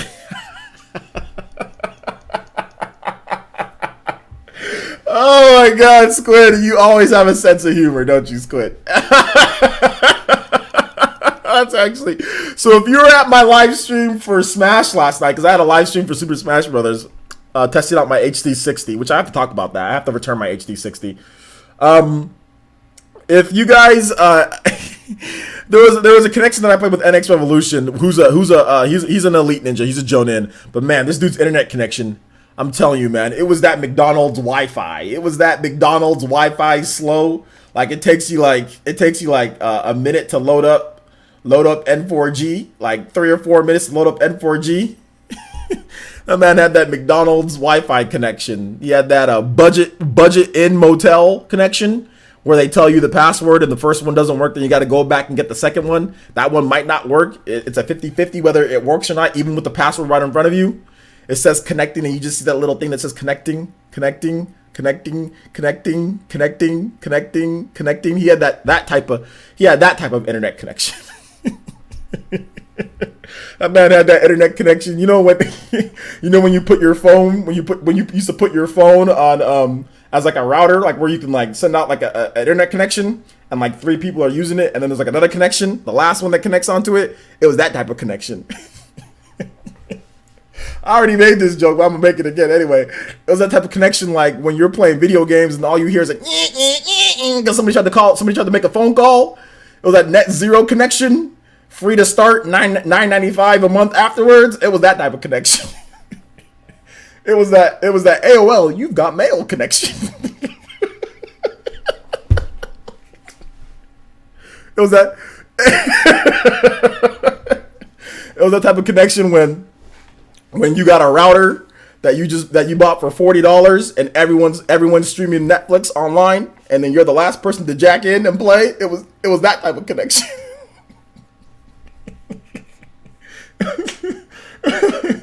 Oh man, it was the type of connection like when you go to the public library and everyone's using the internet, and then you see people that clearly aren't studying and they're on their phones and they're watching stuff. It was that type of connection.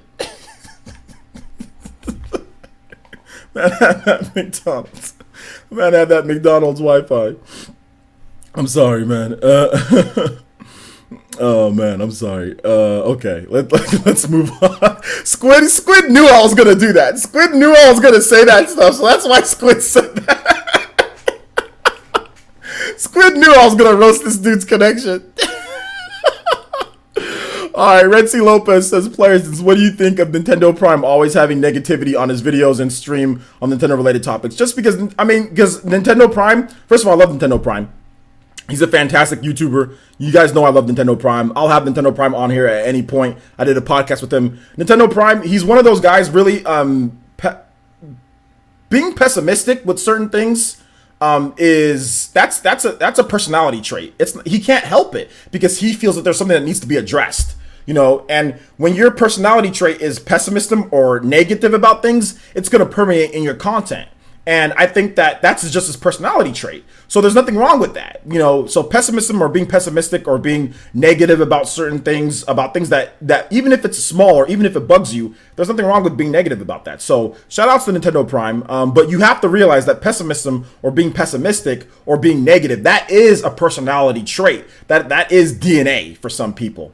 So you can't shake that. You can't shake your DNA. You can try to shake it all you want to, but you can't. My DNA is rowdy. So no, as much as I like to try to calm down when people say certain things to me, if there's something that I'm like, I can ignore a lot of stuff. But if you say something and it gets to the point to where I'm going to be like, okay, like you're challenging me in a certain way, like that Red Wembley guy, like when you start saying stuff like that, I'm going to challenge you. I could ignore it, but I'm at least going to do it once. Now, I'm going to ignore more stuff that he says to me. I'm going to ignore it, and I've ignored a lot. But there's a personality trait in me that says, okay, I'm a bit rowdy. I got to say something back to this guy. I'm not going to let him say that to me. You know what I'm saying? Whereas other people might be able to ignore it in that same situation. So that's just something that's in my DNA. So that's one thing that you have to notice is that you can't shake certain things. Certain things are going to make you say something than other things. I mean, you can try to do your best to maybe not talk about it as much, but I think that's one thing people have to remember with certain YouTubers, certain content creators, and not take it against them with that. Take it as something that's like, okay, well, that's just how he is. And that's just how his personality trait is,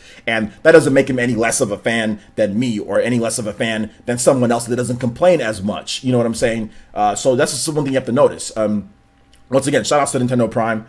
Shout outs to his content too. So that's just something so basically take it as, okay, well, that's just Nintendo Prime being Nintendo Prime. It's not a bad thing. That's just how he likes to operate, So let me go down with the comments here. Hey, OJ, will you play Outlast 2 on the Switch? Probably not. Probably not.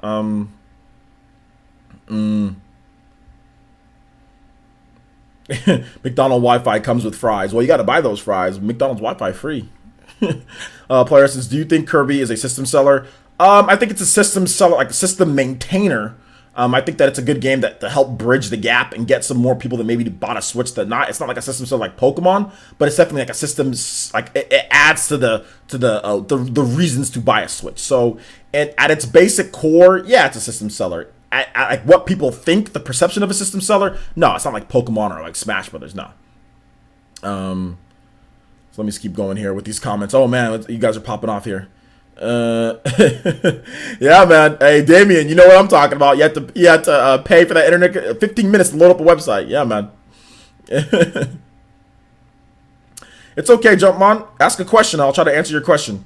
OJ tries to stay calm, gets trolled, jumps to the Toby's throat. Well, I don't jump to every Toby's throat, but man, sometimes like if they keep coming back, like if I give them warnings and they keep coming back, you're gonna get roasted. You're gonna get roasted if you keep coming back because this is my personality trait. I'm not gonna let someone just continue to disrespect, and then disrespect you guys.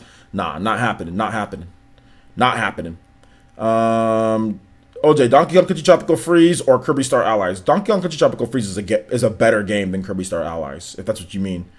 Donkey Kong is a better game, plain and simple. OJ, portable is the best. I will take portable over graphics any day. Yeah, me too. Kirby always sells well, but people have to remember that Kirby is like Harry Potter. He's intended for children, but oh god, I need to learn how to pronounce that word. Good, I can't say it right now. I know the word that you're talking about, but he basically has an inherent fan base of adults as well. So I'll just go ahead and substitute it. Etsy Lopez says, you all have a point. So should I avoid Kirby videos on YouTube and articles? I don't know about avoiding them. You can read what you want. You don't gotta avoid them. Check out the gameplay if you think that you're gonna like it. Then play it. When is Crazy Justice coming out? Mama Mercy says that. Mama Mercy, Crazy Justice coming out Q2 2018. So summer, September, summerish, maybe in that realm. So yeah. Shout outs to Electric Body Border hitting us with the subscription. Also, Mikey B07 with the subscription. Thank you so much. Welcome to the Elite Ninja Village. PlayerEssence. I do appreciate you guys coming here. Honestly, I do. Everyone in the chat, please make Electro Bodyboarder and Mikey B feel very welcome. Thank you guys. 3 characters that I want in Smash: Rex, Chrono, and like Twinto. Guido, what's up? Guido says, "Hey OJ, I don't know if you knew, but a game called PixARK is coming out for the Switch later this year. It's a Minecraft spin-off of the normal game Ark Survival Evolved." Yeah, actually, I do know about that. I actually covered that game on this channel, so if you guys can type in that name to my channel, and you guys will be able to check out the video that I did on it. My boy Fire Blast is that Ninja Pikachu. There you go. Calling it now. Pokemon is coming out February 2019. I don't know why that's a weird date for it. I think if it's going to be ready in February, then it's probably going to be ready in November or December. Just get it out before Christmas. So I'm gonna say no on that one, but not so sure. February, not really any precedence for a Pokemon game coming out in February, is there? Switch Station says, OJ, for Smash Bros. That is coming out, when do you think they'll release, in your opinion? Mine would be November. I'm thinking September. I'm thinking September when the online launches, but that's just me.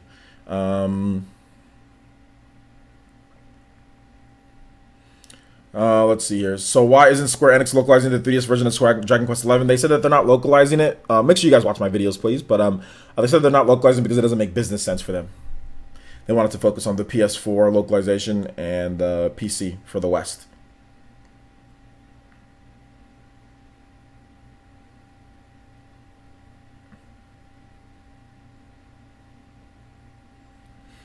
Yeah, I mean, I don't really understand the whole, like, Zelda and Horizon Zero Dawn. I mean, if you like Horizon more, that's fine. If you like Zelda more, that's fine. Like, what does it matter, I mean, between the two of them? Personally, I think that Zelda's a better game, but that's just me. That's just my opinion. My opinion does not mean much. If you think that Horizon's better, that's cool. And I'm not talking to you, M. Williams. I know you just said I'm not talking to you, but I'm just saying, like, in general, like, I never got the comparisons. It's like they're both great single-player games. Just play them.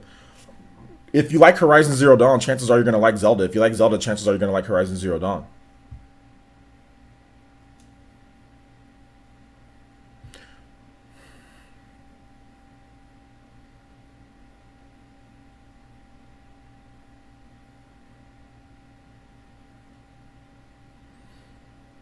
Any other questions, guys? PlayerEssence, thank you for the answer. No problem, Mom Mercy. No problem.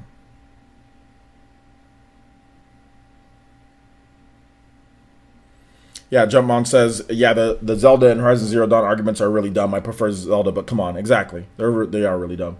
No point, in my opinion.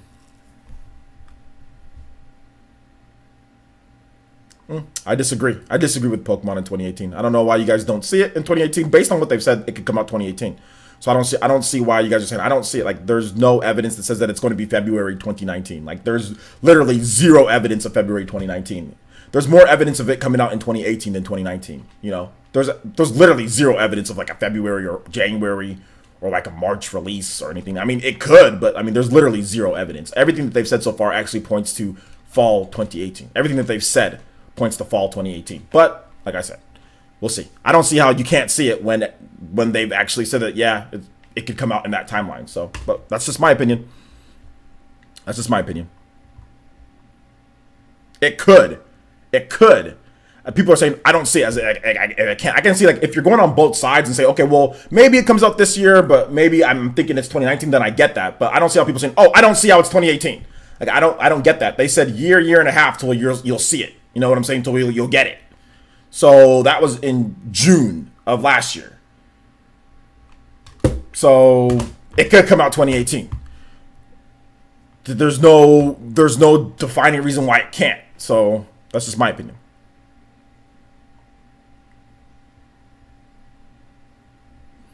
I'm not saying that it's definitive that it's 2018. I'm just saying that it could. There's definitely possibility. I mean, when people say, nope, I don't see it coming 2018, 2019, like, I'm like, why? Like, why couldn't it? Like, based on what? What has there been? There's been nothing.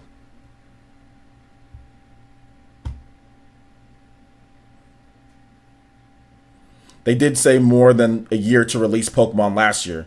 They said a year and a half. They said before you can see it. They didn't say it's going to take more than a year to release, so it can be 3 years. They said before you get it, before you see it, before you can get your hands on it, it could take a year, year and a half. That's what they said. So that could put it at a fall 2018 release. I'm not sure if they're going to announce Pokemon 2 years or 3 years before it's ready to go. I just don't think that's going to happen. So, like I said, go back and listen to what he actually said. I think some people are confused on what he actually said. Go back and listen to it. Batman or Superman? Probably Batman. Why are we even debating this? I don't know why we're debating this. I just think it's silly when people just say it can't come out this year. It's like, why? That's what I know. And then whenever people explain why, then they explain something that either one is off of what he actually said, or two, they made up their own reason why. So there you go. I just don't know why. I mean, I'm fine with the possibility. You know what I'm saying? Like a possibility. That's it. Not saying that it's going to be definitive, but there's a possibility. Like it's not like open and shut. Like it's not like a closed case. It's 2019 no matter what. That's all I'm trying to say.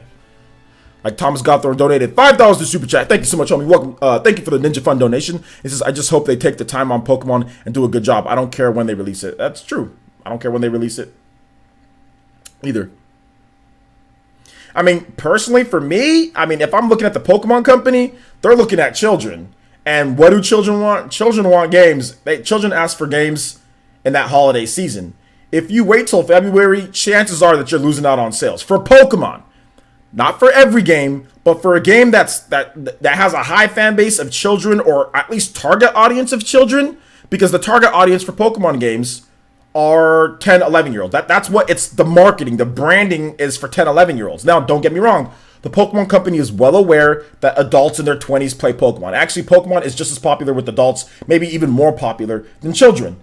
However, the target audience and who they're looking for in their marketing is 10, 11-year-old, 4th grade, 5th grade, somewhere in that range. They're looking to catch you there if they can. Now, obviously, the TV show is younger. That's for 7-year-olds or older. They're looking to catch that market.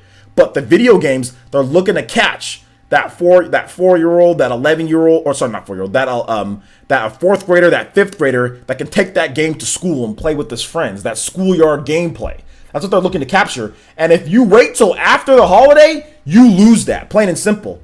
Kids can't buy video games on their own. You need it for Christmas. So you will lose sales. If your target audience is that audience, you will lose sales.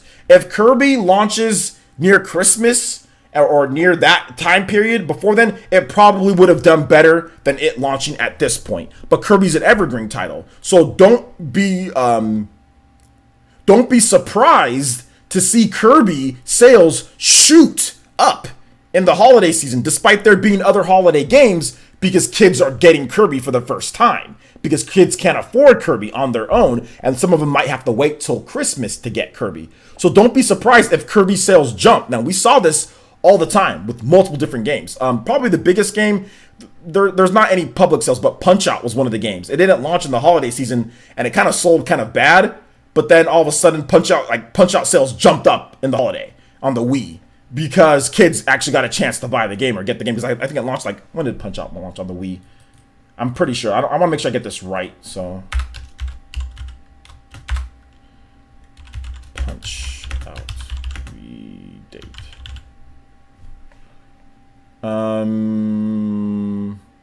Yeah, May 2009. That game kind of fell dead over the summer. Then all of a sudden, it got like second wind in the holiday because kids actually got a chance to get it for Christmas. So yeah. You got into Pokemon when you're 5. That's true. That's true. I mean, you can get into it when you're younger. I got into Pokemon when I was like 8 or 9. So it's not like, I mean, you can get into it when you're younger. It's just, but I'm just saying target audience is like 7 for the TV show and then like a little bit older for the games. Can we talk about my girl Samus and Metroid? Go ahead. What do you want to say? Give us a talking point. What up, Boruto? Boruto greatness. Shoutouts, man. Mom Mercy says Pokemon normally releases in November. Yeah, Pokemon normally releases in November. That is the date for most Pokemon games, or most recent Pokemon. So let's go over all the Pokemon release dates, just so we can try to see if we can kind of get a common ground here. So outside of the original ones, like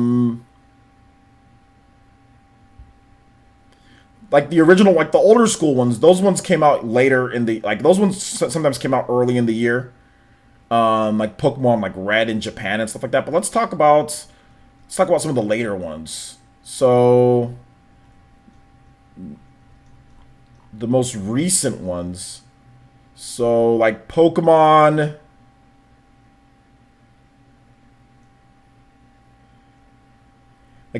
X and Y came out October 12th, 2013. So that was a fall release. Where's Pokemon Sun and Moon? This list is trash because it's just all the games are mixed all over the place. I can't go in order. Okay, here we go. Here's a better one. So like, yeah, like Pokemon Diamond and Pearl, those ones came out earlier, you know, like April and stuff, like 2007 and in North America and stuff like that. But like, if you move on to the older ones, or sorry, the newer ones. So like Pokemon Omega Ruby and like, okay, Pokemon X and Y, October 12th. Pokemon Black and White 2, October for Pokemon Black and White 2. In Japan, it was June. Pokemon Sun and Moon, November. Pokemon Ultra Sun and Ultra Moon, November. So if you look at the past 1, 2, 3, 4, 5, if the past 5 mainline Pokemon games have all launched in the second half or fall, towards the end of the year. None of them have launched at the beginning of the year. No, we haven't had that since the last one in terms of main Pokemon games was Pokemon Black and White. So Pokemon Black and White was the last one. That one launched, and even then, if you look at it, technically speaking, it was actually still a fall launch because Pokemon Black and White launched its September 18th, 2010 in Japan, and then we got the localization for those games in March of the following year. So if you don't count that, if you count the original launch, the last one really was Pokemon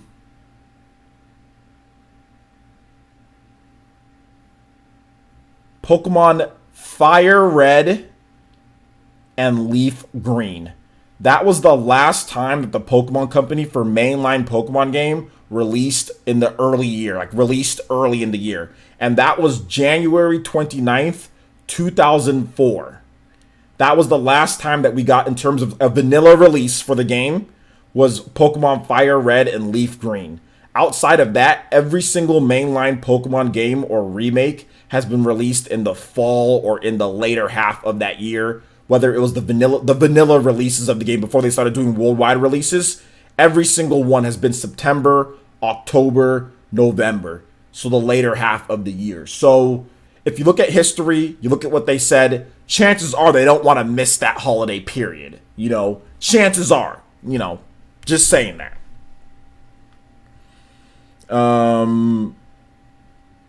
No, Hayden, Pokemon Sun and Moon was not the best-selling Pokemon game. The best-selling Pokemon game is, I think, the original Pokemon, Pokemon Red, Blue, and Yellow. Those are the best-selling Pokemon games. I think those are like 40 million or something like that, or somewhere around that range. And if you put in the digital sales, then yeah, Pokemon Sun and Moon are not the best-selling Pokemon games, though.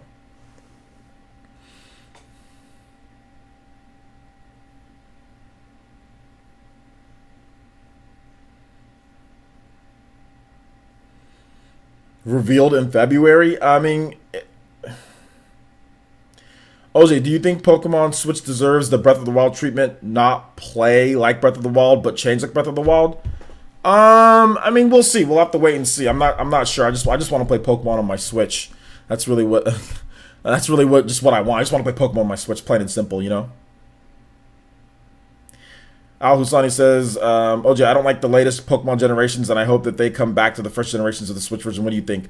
I don't know why you don't like the latest Pokemon generations. They play a lot like the first generations of Pokemon. They actually play better than the first generation, so I'm not exactly sure. I mean, like, if you go back and play Pokemon Red and Blue, then play Pokemon Sun and Moon, Pokemon Sun and Moon is a much better game, in my opinion, overall. Like, in terms of what to do and all that, the games play identical. It's still turn-based. Everything's still the same, but Pokemon Sun and Moon has way more tools to be a better game in terms of, like, training, evolving, online play, all that stuff. Now, outside of your affiliation for the Pokemon that are in the game, or maybe even if the story or whatever, Pokemon Sun and Moon, all the newer Pokemon games all play much better than the older Pokemon games. So I don't know what you'd want them to do to go back to the older way of playing Pokemon. How so? Pokemon plays much better now. So, and like, it hasn't changed much. There's literally been almost no changes to the Pokemon battle system outside of technicality things, items that you can use, certain ways that attacks work, doubles Pokemon, triples Pokemon, rotation battles.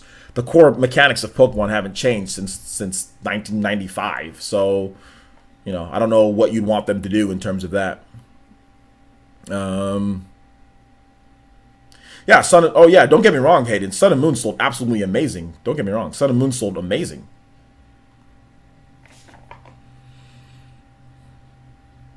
Okay, OJ, saw a leak yesterday on Twitter. I think the Pokemon Direct would be on April 25th. Thoughts? Well, I already got one Pokemon Direct wrong, so if it comes there, then it comes there. But I already talked about a Pokemon Direct, and it didn't come Wednesday like the one leak said. So there you go. Thomas Gothorn hits us with a $5 donation through Super Chat and says, "I hope they have a difficulty setting." Chances of that happening are not good. So yeah, I don't think that's gonna happen. No, that's not gonna happen, Nero.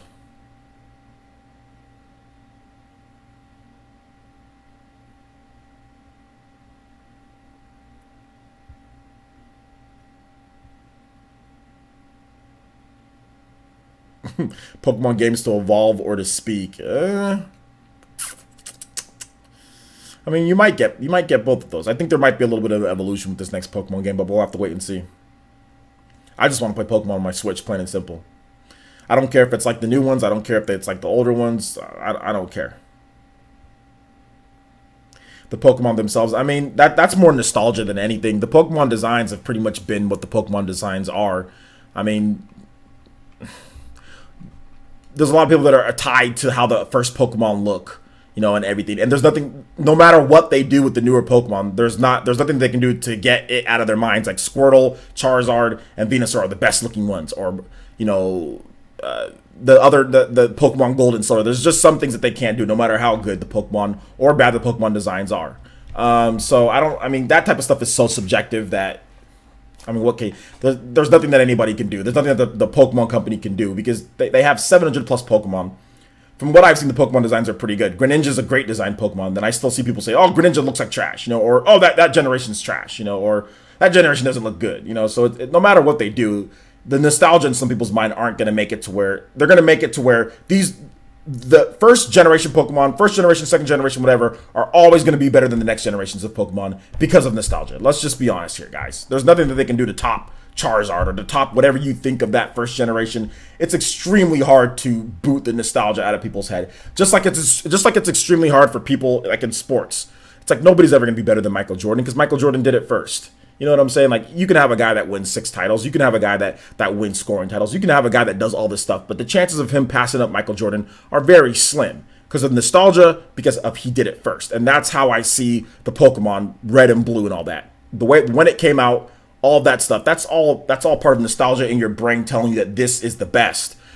People like to say stuff like, "Oh, well, it's because of this and it's because of this." But I've played every single Pokemon game, and nothing that Pokemon Red and Blue does in terms of Pokemon, in terms of story, in terms of atmosphere design, in my opinion, is any superior to what they do now. And I recently played through Pokemon Yellow, Pokemon Red and Blue. That crap's all the same. I mean, I'm just being honest. Like, in my opinion, that crap is very similar. The more you play through Pokemon, the more you realize that nothing has changed, in my opinion. Now, looking at it from just your eyes, what your eyes tell you, it's like, "Oh, well, Bulbasaur. Oh, when I played this, it was new, it was fresh, blah, blah, blah, blah."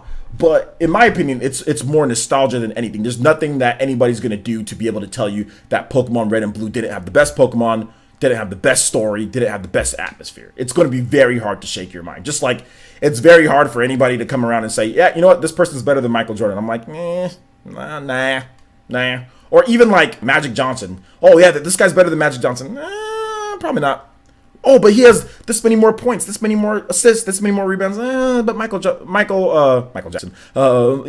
Magic Johnson.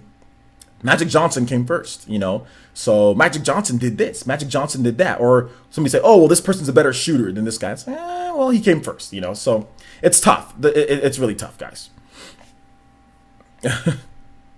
OJ on that Michael Jordan kick. Hey, man, I gotta bring up MJ. He's my favorite athlete of all time. Jordan versus James, those debates are bloodthirsty. Man, I don't even want to get into those debates.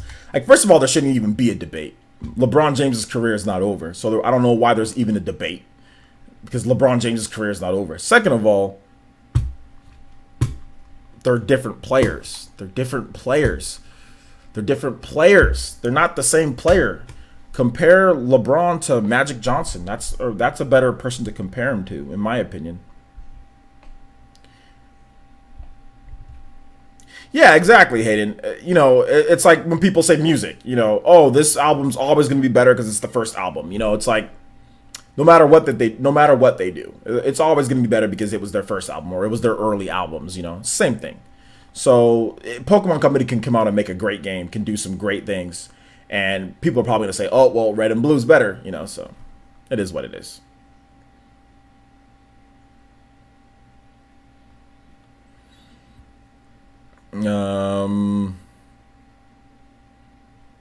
Yeah, I mean, they are different generations. That's true. It's tough to say, who's better in terms of taking care of your body. LeBron James, hands down, LeBron James. My man's playing one of his best seasons is in his 15th year in the league. So.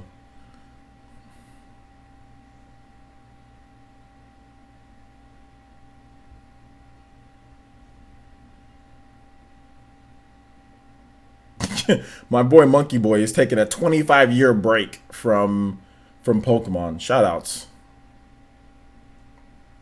We need an open world Pokemon game. Okay, we'll see if it happens. They can make it maybe open world-ish. Yeah, SqidVishus, I get you, man. I get you. Different players, different era. Like comparing, the fast break era. Now it's fast break era to the comparison is it's not really fair. It's not really fair because like Steph Curry, he shoots like a million shots a game, but it's tough because a lot of people played half court, a lot of people played in the half court back then. A lot of big mans were more prevalent back then. Now it's like big man. It's like you don't even really need to spend the money on a big man unless it's like Anthony Davis, unless it's like, like Kevin Durant, unless it's a big man that can shoot, that can guard, unless it's a big man that can guard 2 through 4 or 5 in the fast break era. I'm not spending max dollars on him. Like if there's like a Patrick Ewing style big man, that's great if you have him, but in this era, a Patrick Ewing, isn't going to get you as much. It's not going to take you as far as it used to take you. You know what I'm saying? Like unless it's a Kevin Durant, unless it's a LeBron James, because like LeBron can guard like 1 through 5 if he wanted to, I wouldn't do a max contract for anybody that's like that. I want a guy that can shoot, that can dribble, and he's 6'9", 6'10". That's what I want. That's today's era. If you look at the Philadelphia 76ers, the freaking point guard is 6'10". Ben Simmons, and he's amazing, by the way. He can't shoot really well, but he's amazing. He's 6'10". He's 6'10", a 6'10" point guard that can dribble and pass the ball like a 6'1" guard, like Johnny Stockton. Well, he's not as good as Johnny Stockton, but I'm just saying, like, it's insane how basketball players are today.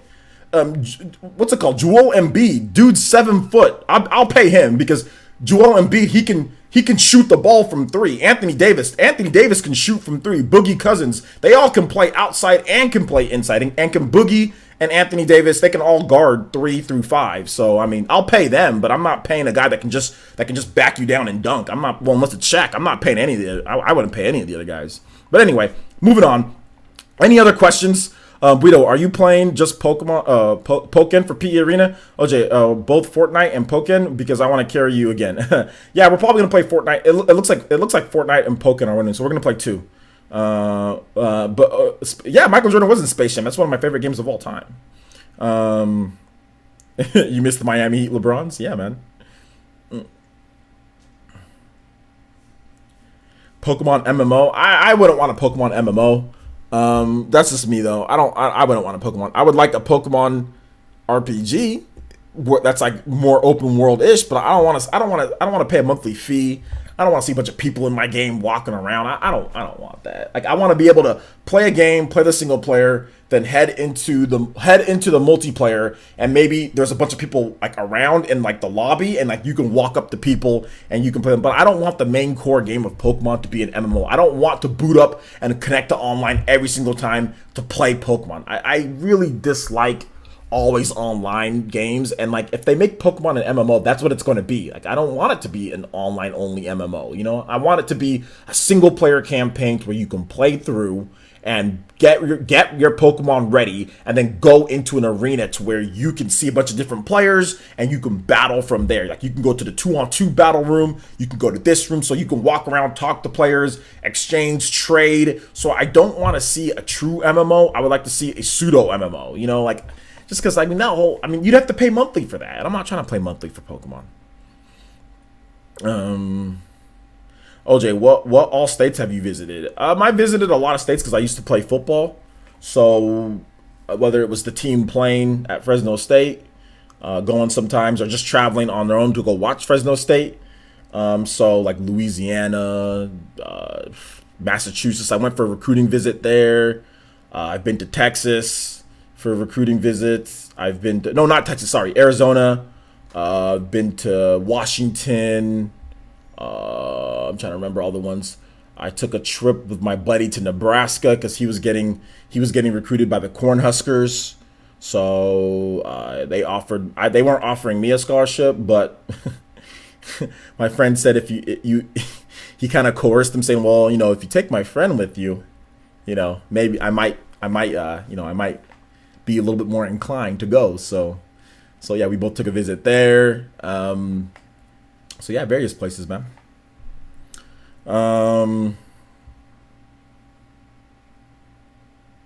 Exactly. Once the servers die, then the game dies, you know?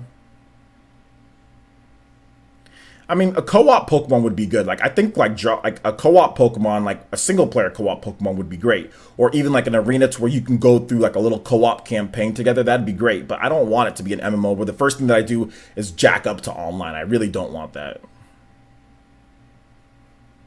Nebraska's your team. Shout out to NX Revolution. Absolutely. Nebraska's awesome. Man, they have some good steaks in Nebraska. Whew. NX, have you ever had some of those steaks in Nebraska, man? I forgot what it was, but it's near the campus. There's this place that we went to, and I had the best steak in my life. It was a steak, and it was a piece of corn on the cob with the seasoning on there, and like a little bit of the butter, and like a little side of mashed potatoes, and some like it was like Kool-Aid or some type of on-house lemonade drink. Bruh, if I could have committed to Nebraska, I would have committed to Nebraska based on that meal that they gave me. Oh my God.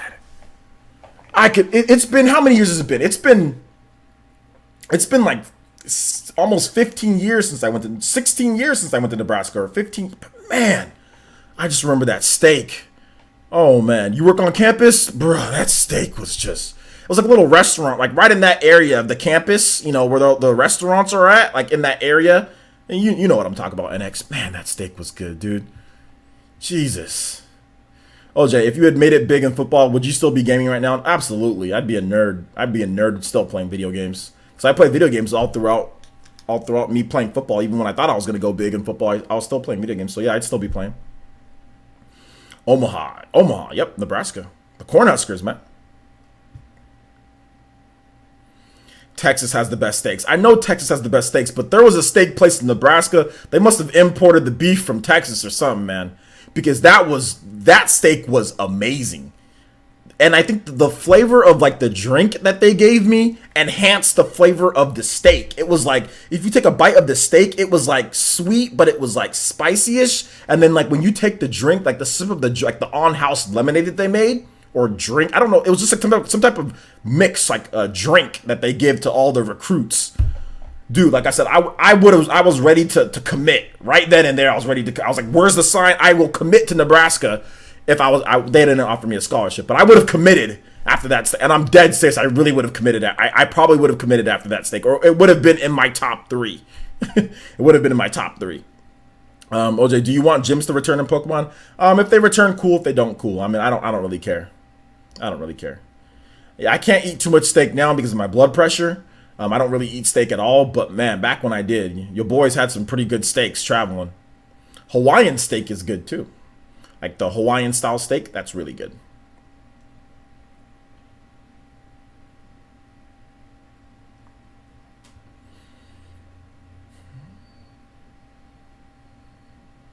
Man, I'm actually pretty hungry too. Man. So you guys have any more questions? I'll answer questions for another 10 minutes or so. And then your boys got to get editing because I have no videos done for tomorrow and you guys need your content. So your boys got to start editing in a bit. So I'll take questions for another 5 minutes. I'll take questions. Quantum L says, OJ, what do you think if a real-time combat system was implemented in the new Pokemon and an open world exploration side quest and gym missions as well? I would probably like it. I don't think that I'd be totally against the real-time, but I would like it to probably be, I'd like an ATB system. You know, active time battle. I would personally like that because I don't like how you can just sit there and wait forever for Pokemon. So I think that an active time battle system would help out in terms of kind of evolving the Pokemon brand. And yeah, all that other stuff that you said was great. Xenosaga games on the Switch? Absolutely, NX Revolution. Absolutely. OJ, do you think Fire Emblem was delayed? No, I don't think Fire Emblem was delayed. It's coming out this year.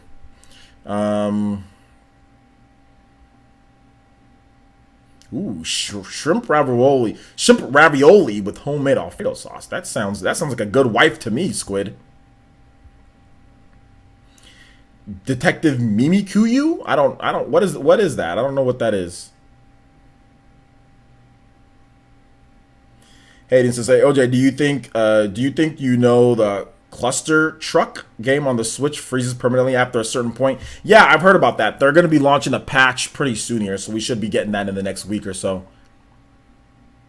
Yep, you're keeping her. I'm glad that you are, Squid. Glad that you are.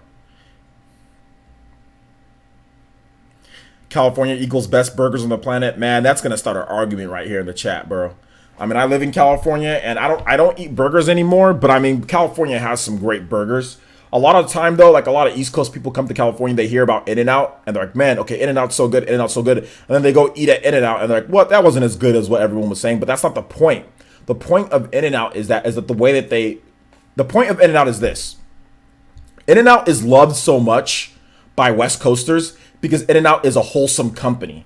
It's a wholesome company. The way that they raise the cattle, they don't raise them where they're all crapping all over the place, and like they're all in there. They raise them like grass-fed, no antibiotics, and all of that, okay? So that's the first reason why people love In-N-Out. Second of all, they take care of their employees, okay? In-N-Out managers you start out like at 50, 60 grand a year. You can work your way up to 6 figures at In-N-Out, okay? So that's another reason why people love In-N-Out.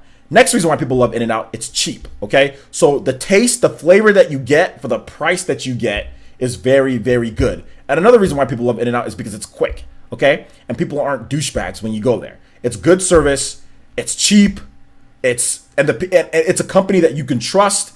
They're wholesome and they take care of you. That's the reason why people hype up In-N-Out so much. Not because it has the best burgers ever. There are better burgers other places in California. The thing is that people love In-N-Out because of all the other things. They're not douchebags. They're good to their employees. The employees that work there, maybe they don't like their job. Maybe they don't like flipping burgers, but they get paid. Employees get paid $15, $16 an hour at my In-N-Out. $16 an hour some high school kids are making for flipping burgers. They pay their 16 to, I think some of them even make more than that. You can make up to $20-something an hour being a burger flipper at In-N-Out. That's the reason why some In-N-Outs, not all In-N-Outs, but some In-N-Outs. That's the reason why people hype up In-N-Out so much, because they take care of their employees, it's quick, and all the other stuff. That's the reason why.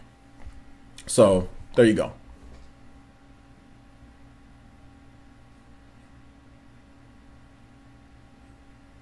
But I don't go to In-N-Out though. I don't go because I can't really eat red meat anyway. So.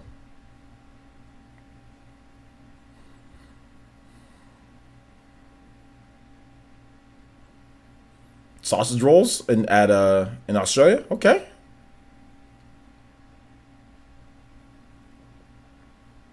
Publix. Never been there. OJ, do we ever see Virtual Console?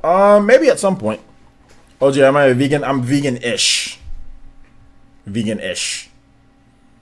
Can't be complete vegan, but I'm vegan-ish. I try not to eat red. I don't eat red meat. I know that. I don't eat red meat at all for the most part. So there's that. My girlfriend is completely vegan, so. You're vegan-ish. Is that even a thing?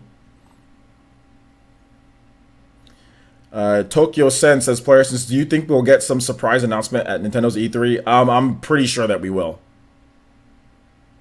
The vegans will never take me. Can never go vegan. Love meat too much. Just eat. I just eat healthy amounts. Yeah, I just gotta eat. Just gotta calm down on how much you eat. I don't eat. That's the one thing that I won't eat though in excess is like red meat. I don't buy red meat from the store. I don't eat it a lot. Only times that I'll eat actual like red meat is like if I'm invited to something and there's red meat there. I don't want to be like mean, so I'll eat whatever that they have. So that's the only time that I'll eat red meat is like that, you know.